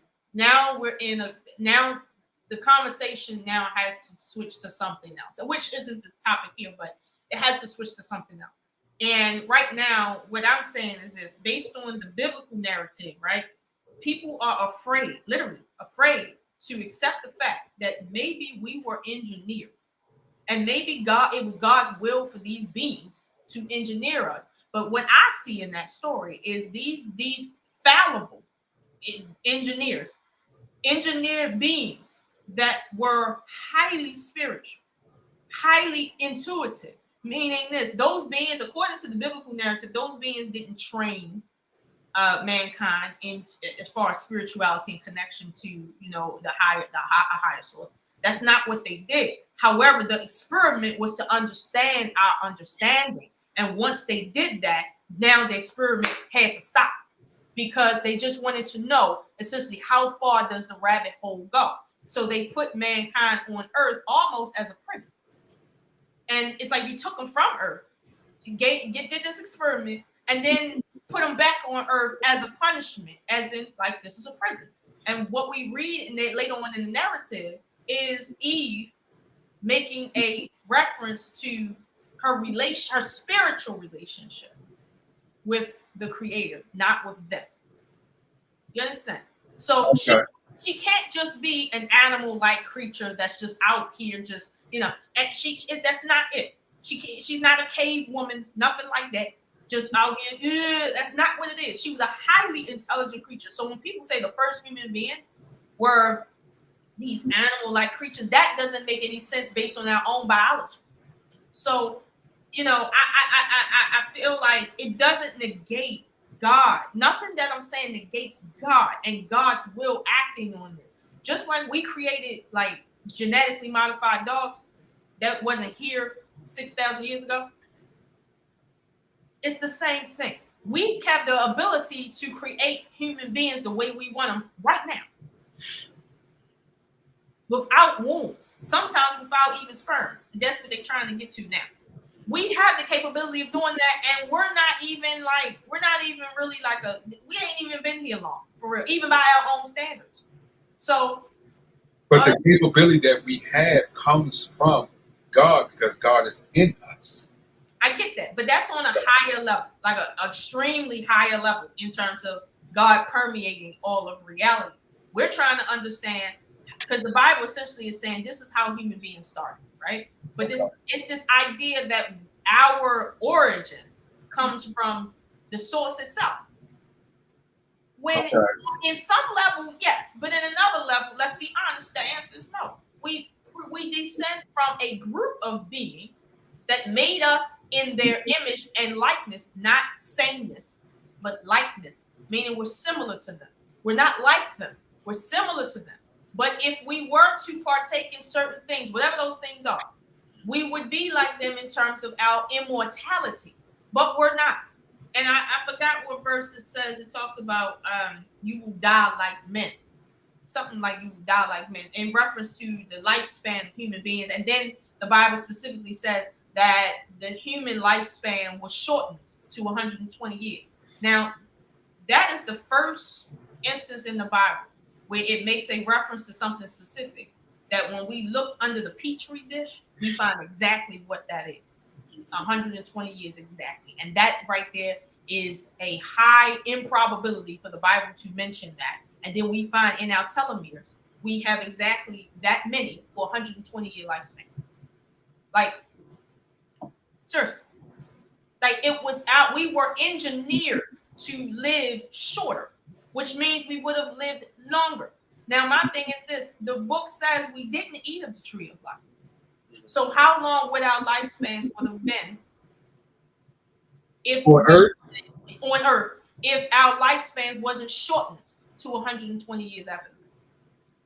Well, most of us would have lived less than 1,000 years if God didn't change it to 120 some years. We would be living 1,000 years, up to 1,000 years. Most of us. Now, Enoch, he didn't die on earth, so that's why I said most of us. Now, I don't know how many that was like Enoch. We know Moses didn't die on earth. Really? So, yeah. I have to research that one. Yeah. They didn't find his body or his bones. Yeah, you're right. They never found his body, and according to the Bible, there was no funeral. Right. And Elijah did not die on earth. So, okay. What's his name? Well, he didn't even have a mother or a father. Melchizedek. I don't think he died on earth. So we have instances, at least in the story, in the narrative, that human beings naturally we're supposed to live longer than 120 years. However, that 120 years was something that was implemented genetically, like it was inserted genetically into us in some way, shape, or fashion. Now, here's my thing. Now, this is how most of us, they people have saying people do live past 120 something years, but I've heard up to 125. I've heard 125. That's the closest I've. But okay, again, it goes back to immortality, right? What really is immortality? Like, what is it? Because the Bible doesn't, like when we think of immortality, right? I think of X-Men. I think of Marvel, stuff like that, Immortals, stuff like that. That's when you have to read the Apocrypha, because the Apocrypha talks about all of that, how they jumped them, how the 12, the tribe, Judah and all of them, Simon, all that, how they was able to jump from the bottom of a castle to the top, or the bottom of the mountain to the top, how they was able to scream and the mountains come falling down. Things like that. How they was able to take out armies like Samson. This was the 12. So a lot of things you'd be like, wait a minute, that's where they got these superheroes. But yeah, but also it would be good if you read the book of the Apocrypha, the book of Moses, because it says Adam is the name of Adam, which is amongst, meaning amongst many. So I've heard that. Yeah. So that is something to. So that means, and some people look at that like, well, okay. So it was many Adams on earth and in the Eden. It's just the story was talked about these two particular ones. Correct. So basically, there was people here, and then two people were taken from here to someplace else and experimented on. And two people that they talked about. It still could have been many of those two. Correct. Now, you know what? You just taught me something. That is true. I didn't pick up on that. It according to the verbiage, because at some point names didn't really just mean names. It meant purpose and stuff like that. Right. So when we're talking about entities calling, this human being one of many, like it could be one of many that he was taken from, or it could be one of many experiments that we ran. Right. And I'm gonna be honest with you, when you look at the genetic background of human beings in terms of our whole everything that makes us who we are in our genetic pool, it does say that we don't necessarily come from one man and one woman per se. It says we come from, or we do, but like different, like not like it's not going straight up to a point. It's going up, but then it's like you come from one man and one woman, but clearly that one man and one woman didn't have no relation to one another. They were just different. Like it's really weird. I've seen some documentaries like that. But to be honest with you, with that being the case, right? It just opens the door for other conversations that I don't think that many people that quote associate this conversation with faith is going to really accept, even if you show them like some people say, you know what, I don't want to deal with the Apocrypha, right? And I'd be like, you know what, that's fine. Let's deal with this, the King James version right here. Let's deal with him right here. I'm okay. Like, let's Right. deal with James. James said, Right. and I go into it. So, and that's what I'm saying in the story, right? Very short story, but you can clearly tell more things happen in that within the time frame, right? Mm-hmm. But the book, the story isn't talking about every single thing. Now, it did Satan or let's say the serpent, right? Mm-hmm. Did he trick anybody? You can argue yes, and you can argue no. You can argue that yes, he tricked them because he was working for the Elohim. They the ones put him in there, and the one they're like, if it, let me tell you something. If it wasn't for him, what experiment would they be having? Okay, but still, he still tricked them. No. I'm saying let's argue that he tricked them. Well, okay, tell me how he didn't. Tell me how he did. I want to hear the argument that he didn't. What's the argument that he didn't? But look at it this way. Let's suppose he did for however reason, right, or whatever, right? Right. How could they have? How could the experiment have happened without him? Okay, okay, I understand that. So the point is, he went in there on a mission with, let's say, he already had a script that he had to give them. So technically, is he tricking them or is the Elohim tricking them?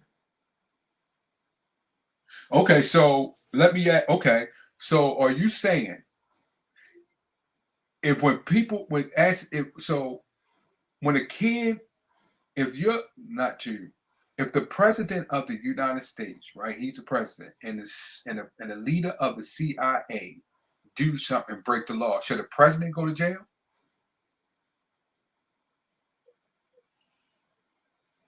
From a moral standpoint, I would argue no, but from a legal standpoint, I would say the law says anyone in your cabinet that creates No, you can't. That's not true. And you can't. You got to quote that law. That's not true. If the CIA director breaks the law, let's just say someone in it. Let's not go to CIA. Let's go someone in his inner cabinet. If they break the law, just like Flynn, he was considered broken the law. President Trump wasn't going to jail or didn't suffer. They had to get rid of him, but he didn't go. You can't charge the president. Right, but you see the connection there. Meaning, if this person Flint is under the direction of the president, he serves at the pleasure of the president, and he commits a crime. Right, he can safely assume the president is involved because he is under your direction. No, he doesn't. No, you have to prove. You will have to prove that the president has intent. No. I'm saying the fact that you have to prove that the president was directly involved. No. According to the way it's set up, I'm not saying that you're wrong, but the way it's set up, if you are the president and you hired people to work under you, meaning they serve the country at your discretion. At your will. But the second that you don't want them doing something is the second. You don't even need a reason to just the second you can you can get rid of them. So here's the thing: everything they do is at your direction. That is the reason. The direction of hold on. Let me get this out. The whole reason they're there is for them to move at your discretion and at your direction. That's the whole reason. No, because they supposed to move at your will. They supposed to move by your direction. About the direction of the system that is set up. But you still have free will within that system to carry out the will of the direction that you receive from the president. You still have the free will within that law to do. So, and if you break it, you get punished for it. The punishment goes to you. It doesn't go to the president. I get what you're saying. That's why I said from a moral standpoint, I don't believe that the president should incur issues because of what people use with their own free will. I don't believe that. However, the way the system is set up, that if in this case, the political system, if someone is serving at your pleasure and and the purpose of them being there is to make moves on your behalf, and they make a move, the safe assumption from a legal standpoint is they made that move under your direction because that's the whole reason that even though they can make a move on their own, we're not from a legal standpoint, we're not going to separate them from what they are supposed to do under you. Like at the end of the day, this is what it is. It's harsh, but this is what it is. Same thing, for instance, with the idea that children, their sins are on their parents, right? So when a child does something at the age of 8, the parents are responsible for that, at least from a belief standpoint, right? Like the sins are on the parents until the child reaches a certain age. Now, the child has free will as a human being, right? But Right. until a certain point, some people believe that, because Yeah. that's your child, That's your child. You're supposed to keep right, but you still not saying. Remember, it says that he created the serpent. He didn't give direction to the serpent to go and do what the serpent did. He didn't give direct direction. So if the president gives someone directly direction to commit a crime, then yes, it falls on the president. But that's not what happened in this story. He was created. He took his free will to do what he did to Adam and to Eve. So that means the trick and everything falls on him. Now, if you say that how he was created, because it does say he was created cunning. Mm-hmm. He was created that way. Mm-hmm. But to put the blame on God, no, that's no. I'm not putting blame on God. You said how, but you gave that excuse that he wasn't tricked. No. What I'm saying is this, right? If somebody sends somebody in to trick me, right? I am being tricked. But when you say, well, who tricked you, right? Is it the tool that tricked you or the entity that is using the tool tricking you? That's a debate. That is debatable, right? However, we can't separate, obviously, Satan or the serpent from that because he is the physical tool there. However, let's not gloss over the fact that he came in there, a highly guarded place, is because he was purposely put there along with those. How it was this to say it was highly guarded? Listen, at the end of it, it is guarded.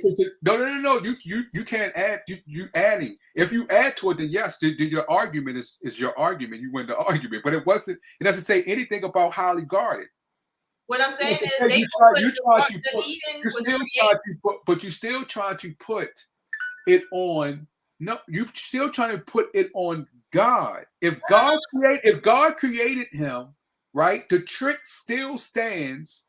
No, I'm not saying it don't, because I can argue both. I'm going to argue both points. What I'm saying is this: the Garden of Eden was a created place. It wasn't created. It wasn't just a place on earth that anybody could just walk to. That's not what it is. So, in order for you to get in there, you had to be placed in there. That was not. No, it was not. The serpents can fly. So you don't. It wasn't a place. Wait a minute. For you to say that it was a place that, man. No, we can't say that, and we added to it because why would they put an angel in front of it for Adam and Eve not to return? What I'm saying is that's the point that I feel like, and I know I'm making a jump there, a leap there. That's the point that I feel that solidifies the fact that this is a place that was created for this very purpose, and I don't believe that at the very end they decided, oh, we need to guard this place now. Like, I don't believe that they created such a place and forgot that it needed to be guarded. Like, if you can create a whole world and you're not God, I highly doubt. I believe it wasn't guarded because the serpent was able to come in. It wasn't guarded. No. Here's the thing: we're assuming that the serpent broke in, just like we're assuming. I'm not assuming that he didn't break it enough. I'm saying he had access to, because it's nothing written that it was guarded, that no one could not come in and out. It's nothing written about that, but it is written that he had access because he was able to get in.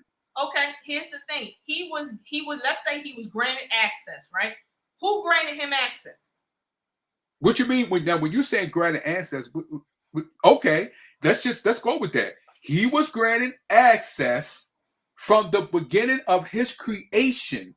He wasn't told that he could not go in and out because it's not written. So he went in and out and he tempted. Well, so wait a minute. Here's the thing. We can make inferences, right, based on what's there. or we can say, well, we can't say something because it wasn't written. Like we do have to give some room on both sides of that, right? What's written and what's not written, but we can intuit, right? We got to give some room there. My thing is this: it was a garden that was created for the purpose of the experiment, whether it was one time or a trillion times, right? That was the purpose, right? At the end of the day, at least with that one time, right? And I don't know if that was the first time or not. At least that one time after that, that was not a place that you could just, go into. But according to the narrative, right, that cherubim that was placed at the front of it wasn't placed there because of the serpent. No. That was placed. It was placed after Adam and Eve left. That's what I'm saying. After they left, they placed the so cherubim. that means, so wait a minute. So let's slow down. That means there were access to it. No, I'm not disagreeing with you. You're not understanding what I'm saying. Mm-hmm. What I'm saying is this: at the end of the day, if there was one entrance that now the garden, right? Mm-hmm. Whoever had access, right? There was a reason why everybody, specifically whoever had access. And when they decided who they didn't want having access anymore, that was a decision too later on, which says whoever has access for a specific reason. It's not some willy-nilly shit. It's not like Satan is just out here just roaming around in space or wherever the Eden is, which is a different debate. It's not like that. It's really not. So my argument is he was in there, which means either he was put there or he was let in there. Whichever one, his purpose was the same, which was not to just sit in there and walk around. No. If he was in there as big of a person or entity as he was, he was there for a job. Did he do his job? Yes or no? That's another debate. Did he do his job? Right? But he did his stuff. Yeah. My thing is, you couldn't have even had that circumstance without him. So that's why I'm saying that had to been a coerced effort to put him there. And I'll stretch it. And this is me stretching. Okay. You put him there on purpose. You put him there on purpose because you needed him to do something specific. And he did that specific thing you wanted him to do. And when he did that specific thing, I don't know, maybe it went too far. Maybe you needed to kill the witness. Maybe, I don't know. So who put him there? Huh? Who put him there? That's what I'm saying. You talking about him, right? And then the narrative says that the Elohim said in the end, we have to guard this now because they might eat of the tree of life, so we need to put them out. The Elohim is saying that. It didn't say the serpent is saying that. But who do you believe that put him there though? Who do you believe? If the Elohim is the ones running stuff, right? They're the ones. The Elohim. If they're running anything, I'm a assume, and this is my assumption. Which one? This is my assumption. I'm gonna assume that they have a hand in. Who have a hand? Who? The Elohim. Which when you say Elohim, which one are you talking about? No. There is no just one, and inside the narrative, they didn't differentiate names. It just said it doesn't just. So that's what I'm saying. It didn't differentiate names, and it got the word us. So which one of the us you talking about? No, I'm not talking about. I'm not talking about which one, because there is no just one. My claim is not one of them did anything, because the narrative didn't say that. Actually, the narrative is written in a way that they acted in unison in each step. So I don't see per se. They acted in a unison. In unison. I don't see where did you get that from. They acted. I don't like in the first 3 to 4 chapters of Genesis. I don't see where the Elohim is disagreeing with one another. Like one of them is saying, "Hey, you shouldn't do that, right?" Or the other ones is like half of them are like, "You know what? I think we should do it this way," and then the other half disagree. Like the narrative doesn't say that. Doesn't mean that. It doesn't. Well, it doesn't go into. Right, it doesn't go into that. But all I know is the Elohim created them. The Elohim. What's all that train of thought? Right. You said thought that Right. They set the circumstance, right? They set the table. And then after stuff happened, they decided who won't gonna be on that table. And then they said, you know what, from now on, ain't nobody sitting down at this table ever again. And according to that, right? And then that's how they did it. It doesn't give you the insight of what is going on within. Right. That's what I'm saying. That's why I don't want to say which one did it or if but you have to put that, you have to put that in your premise arguments to come up with the conclusion, with a totality of conclusion that you're trying to make. Because you just come, your arguments has valid and it's factual, but it doesn't represent the totality of the whole interpretation when it comes to the word. And that's I'll stand on that. That it doesn't represent the totality of the interpretation because there's certain parts of the Bible, right, that is too broad for me to remotely put anything specific on it, right? And I have to keep my argument as broad as the story is, because if I start getting too specific, that means I'm going too much into my opinion, and there's too much that's missing. So I want to use as much. Your opinion. Now, I just want to be clear. Now, I'm not saying your opinion, what we look at as wrong. That's not what I'm saying. I'm saying is your opinion is valid and it's factual. It just needs to be put together so we can complete the entire puzzle or the entire body to get a complete understanding. Because if you don't, you'll get misunderstanding because it's things that's left out. It's just like in the press. The press, as far as we look at the news, the press, the 101 of the law of the press, they say, well, we give you facts. It is up to you to search for the facts that we collect, that we present to you. You have to go and research it. If you take things at face value, you're going to go out and it's going to be a lot of misunderstanding. That's why when I look at news, I look at all of them because they snitch on one another. And so, but I also research and see because it's things that they leave out because they can't put it in within the time frame that they're in. So they put main talking points to give you what you need as far as the strength of their argument. But still, you still need those little elements that is also to build off of to give you understanding. Because if you don't, the writer of Genesis understands that, right? Now, let's suppose the writer didn't know except what they put in the book, which is what we see right here, right? I'm not even knocking that. I'm okay with that. But at the end of the day, that story leaves out more than it put in. And that's not how human beings' brains are operated. That's just not how we operate. So there's a lot of detail in the Bible, unnecessary detail, in my opinion, right? Versus the things like that, where we need the most detail and it's purposely missing. That tells me that's purposeful too. That's what that means. And my thing is, I can say, well, what I know, right, based on what I read, and I can say what I intuit based on what my intuition is telling me is true. But I will say that there's some things I would rather keep broad until I know specifically, and then other things I will go and say, this is a stretch, but this is what I think. Because it's so many interpretations that you can take on. And my thing is, I don't believe that the serpent, right, played as big a role inside this situation as we give it credit for. It's like he's a tool, a means to an end, right? There's something at play over top of him. And we're not looking at that. We're thinking, it's just him on his jealous streak trying to get people put out of the garden. No, he's just a tool. There was something else going on that these two individuals were being watched, and they were literally being, let's say, coaxed into something to see what they would do. And it's like the real question is, if the experiment is to see can they use their free will, right?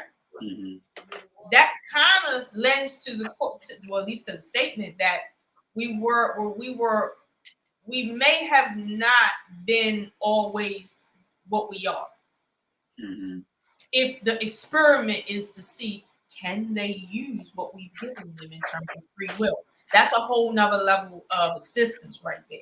So if you're experimenting to see just that free will, what were we before you experimented? And what didn't we have if that's the case? It's like, you know, there were people on earth. I'm sure they may have had free will. Or are we talking about a people that were animal-like and we were upgraded in that garden and we were tested, and then when we, depending on how we dealt with the tests, is depending on how they kept us there, and now we come back down to this planet the way we are, and it's a bunch of stuff like that, right? Now I don't want to get into like the whole idea of like because I gotta get ready to roll in about 10 minutes. I don't want to get into the idea or the debate of, let's say, some people believe that Adam's spouse was impregnated by the serpent. The jury is still out with that because it is heavily dependent on the English interpretation of the script. I don't even know. It depends on how you look at that as far as impregnated. Are they saying impregnated by flesh to flesh or spirit to spirit? That's my question. That's why I say I don't want to debate that yet, because again, what are we talking about here? I know you have to say you did definitely have to that's the thing. Flesh to flesh or spirit to spirit. I mean, some people say that Cain was not the seed of Adam, but and when they say seed, that's another thing. When they say seed, he wasn't the seed of Adam. What did they mean? He wasn't the seed of Adam.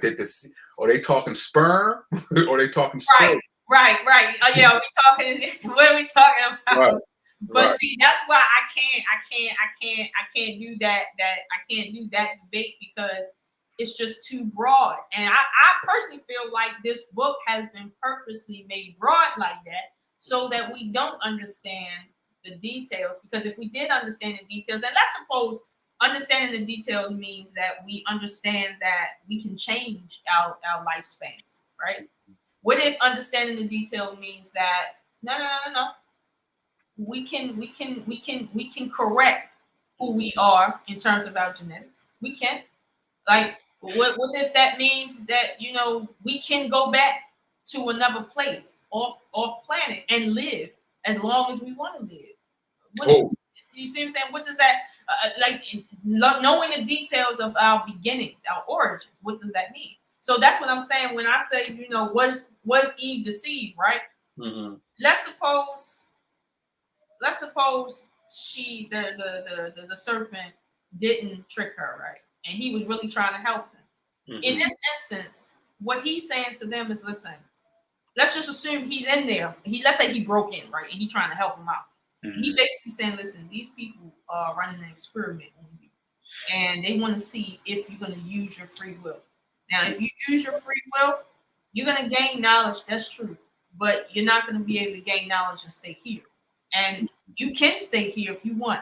But if you want to know more than what you know now, you eating this fruit is going to help. But guess what? You're not going to die like as in today, what you know today. What if inside all that conversation that happened with the serpent, he told her, you will die. Just right. Today, as in what you understand of today, you will die. But if you eat of the tree of life, you might have a chance of not dying. And that's why she ate that fruit, because the intent was to reach for the tree of life. And then the Elohim found out somehow and figured, no, see, no, y'all getting up out of here. And I mean, now that's what's happening. You see, we can argue on both sides of that circumstance because it's so wide. But all we know is there's a guy running around and eating with this woman naked. Mm-hmm. Whatever that means. She naked. Running around with this man wife. Right. I don't know. I mean, and then Satan is Satan, okay? According to them, Satan, whatever. Maybe it's not the same Satan. I don't know. But we blaming Satan for tricking this woman when in reality she made a conscious decision because she wanted something out of that. She didn't want to be like the gods, because if she wasn't like the gods, according to them, that she was going to die like a man. She wanted to be like the gods. He didn't trick her and say, well, no, you won't be like the gods. You're going to be regular. No. He told her, you're going to get more out of eating this.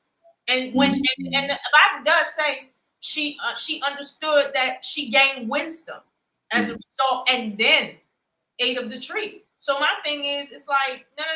She was told everything, and she made that conscious decision. And what she was told was not a lie, but she made a conscious decision to move forward because she wanted what they didn't So want. you saying deceive, or you saying deceive doesn't mean lie?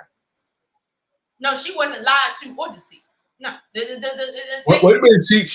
It says she deceived. It doesn't say she was that he lied.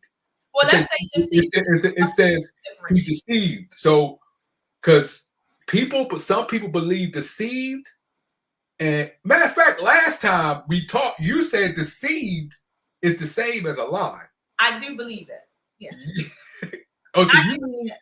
Well, then, so you saying that the Bible is basically lying? No. The Bible isn't lying, right? It's a book. It's not lying. It's telling you a story, right? What I'm saying is, we've been told that the serpent lied to her and deceived her. Meanwhile, we don't see. That's the only reason why you saying it, because you believe deceived and a lie is the same thing. But people who don't believe deceive and a lie is not the same. They don't believe what you just said. They don't walk that path. Okay, so let's suppose I took that and I said, oh, well, he deceived her, meaning he omitted things and he said things that wasn't really clear and made her think something, even though he knew what the whole truth was. Isn't that the circumstance they were under before he even came in there? He said no. Keep in mind, there were 2 trees in the garden. They were only told about one. That's omission. They were told they would die if they touched the tree the same day. They were not told which day this was. Like, they were not told that, but they were told some of the information, right? I'm sure there was other things said, but by definition, omission of information is deception, because you know that if they knew all of it, they would act a certain way, but you withheld information because you want to see, well, how would they act not knowing. And I'm okay with that. I'm okay with that. But that's put it on both sides, though. That's right. That's in. You said deception. That fits in the definition. Deceived. I know. That's what I'm saying. Okay, but that's not a lie, though. No. I'm giving you that. I'm saying, even if I took the position that deceive is not the same thing as a lie, at the end of the day, if deceiving someone literally means allowing them to do something in ignorance, meaning you told them one thing and didn't tell them everything. You led them to believe something based on truth, but not all the truth. All the truth. Right. Not all of it, but some of it, right? At the end of the day, Adam and his wife was given information before Satan was even in there, and truth was left out. Some of the truth was left out. But wait a minute, they didn't know there were 2 trees in the garden that they wasn't supposed to eat from. They didn't know that. They only knew about one. They didn't know. At least from what I understand. Let's go with that. You still missing. Let's go with that. But you still missing the one important factor. They broke a law when they did. I give you that. I give you that. Regardless of what was not told to them, what was told to them, what the deception was, that doesn't have nothing with it. I'll give you that. I will give you that they broke a rule. They broke a law. I'll give you that. But I'll be honest with you too. When humans, because like I said, this was an experiment. When humans perceive themselves as following something, and then they see they're only following it because someone has deceived them or led them to believe one thing that wasn't quite true. Humans have this thing where they stop giving a crap about the rules and they start operating on their own free will the way they see fit. This is something that's innate to human behavior, period. Like, you can try not to do this, but somehow we're going to see you doing it. That's natural to human. That's natural to monkeys, to be honest with you. I've seen that one time in the documentary. That's it. Okay, let's go with that. But I'm not saying that they didn't disobey. What I am saying is that before the serpent had a hand in anything, they were told one thing and they wasn't told all things. But because they wasn't told everything, they made decisions and they found out at some point, wait a minute, I wasn't told this. I didn't know this. And if I would have known that, then maybe I would have felt differently. So now that I know that, I'm going to act differently. So how in the world are we putting all of that on you one still, individual. no. You still wait a minute. You still negating the fact is you're saying, well, if they was told this, they may not have done this. That's you're No, I'm just saying that hypothetically. I'm not saying you're making a hypothetical argument of something that already occurred. No. I'm giving you that it occurred. I'm giving you that. I'm not taking away from that. I'm only saying in another sense, I can understand that they broke the rule because they felt that they wasn't told the entire truth, and they may have felt deceived. And that's what I'm saying. She may have felt deceived before she even took part inside of that apple, and not by him. She may have felt like, well, dang, if I would have known or whatever, like this is kind of like, so basically if I do touch it, that's not what that really is. Like, again, we're talking about human nature here. So yes, they did break the rule. They did break the rule. That's true. But just like with slaves, right? Slaves break rules. And usually they break rules because something else is occurring and their natural nature is telling them, screw that rule. Like, so this is kind of like where I feel like this is. You just described the reason why she ate the apple. You just described as far as all those thoughts, all those thinking she was doing, the reason why she ate the apple, and she had to pay the price. So wait a minute. The simple fact is she was thinking all those things she could have been. The simple fact is she broke a law. It's not that simple. It's not that simple. It is that simple. Yes, it is. Because you're saying the reason why you're saying it's not that simple is because you're looking at the after effect. What went on after? The simple thing is it was a law established. The serpent did what he did. She had all these illusions, what you call in nature. She had that, but she also she also had the spiritual side talking too with her, not just nature. She had the spiritual side saying things you should not do that. God told you not to do that, so you shouldn't listen to what this is saying to you in your nature. Remember, you have nature and you have spirit. That spirit is talking to you as well as nature. She chose nature. I get what you're saying. She chose nature, and she did. I get what you're saying, and I believe that. But what I'm saying is, overall, this is an experiment of nature versus spirituality. Okay. Free will versus rule of law. Okay. Like, it's an experiment. And so she did what humans typically do. And it's not a matter of, well, they like something's wrong with them. This is what they were wired to do. This is in their DNA to do. And it's not a matter of sin. It's just a matter of how we survive psychologically and physically, right? So I'm not saying any of that didn't happen. I'm saying that it all did happen. However, the serpent, right, is a small part of this story. He's not the story. He didn't tell her, oh, well, if you do this, you're gonna get apples. Like, versus oranges. Like, it wasn't like that. It was he literally came in there and told her, listen, you're gonna be like God. And however he explained God as, or the Elohim, whatever he explained that as, right? He was very convincing, because at the end of the story, these same Elohim is saying they're gonna be like us if they find out about that other tree we didn't tell them about. So at the end of the day, omission of truth is omission of truth. We're hearing it on the quote unquote, so they say, on the serpent side, but we're not even listening to the fact that was already in the story before the serpent said anything. So my thing is this: if human beings are being human beings, right? Human beings are going to rebel against that which they feel is not in their best interest. They're going to rebel against that. And my thing is, whether or not it's true or not, that's what they're wired to do. And I believe that God wired Adam and his wife to rebel against such things. And they did, and they were put on. You're only thinking on one side. Yes, God wired them on their fleshly side, their worldly side, but they still had the spiritual side with their free will that they did not choose. You could go throughout the Bible. Enoch, he was also tempted by the devil. He did not do what she did. He did not do what Adam did. He chose his spiritual side. You're talking about two things of two different sides of the coin. You're talking about people that, yes, we are wired.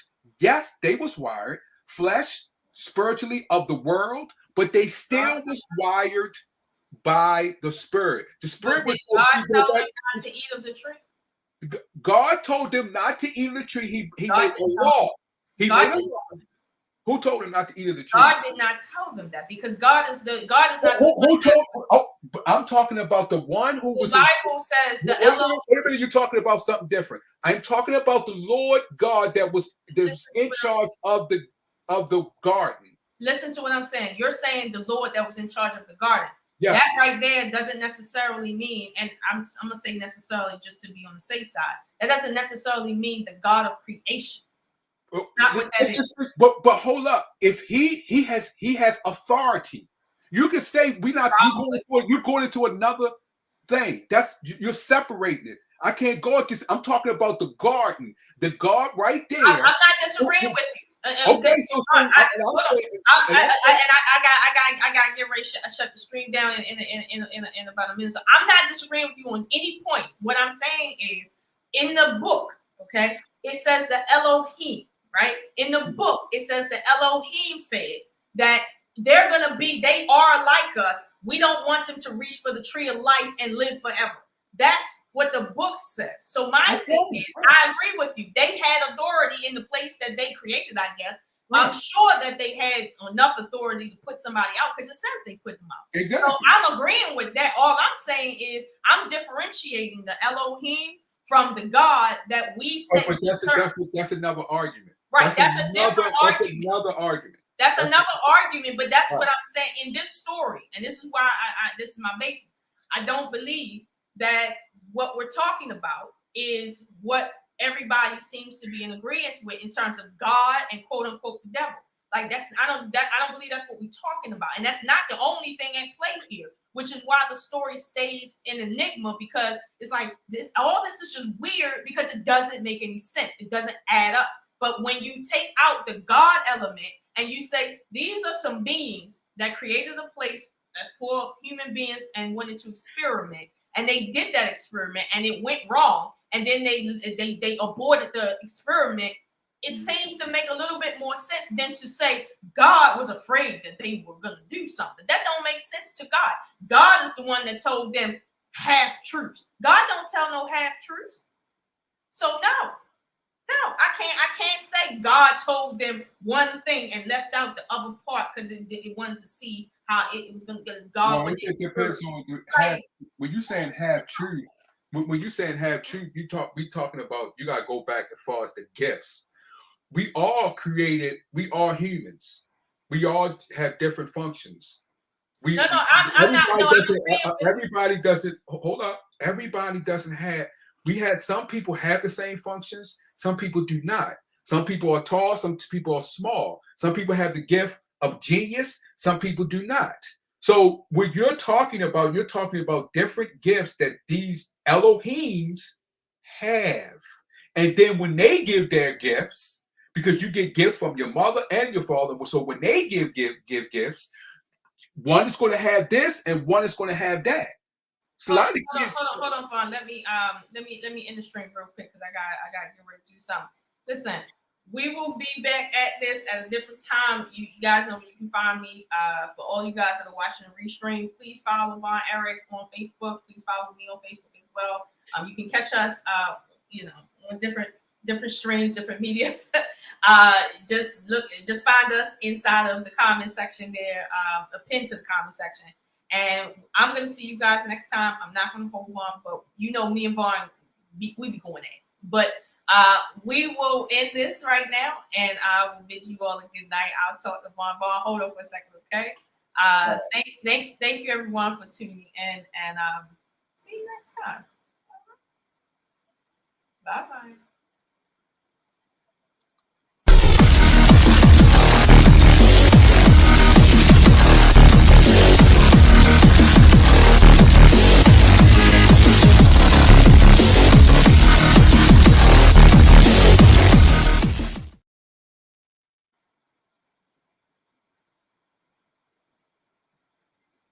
I think you're still alive.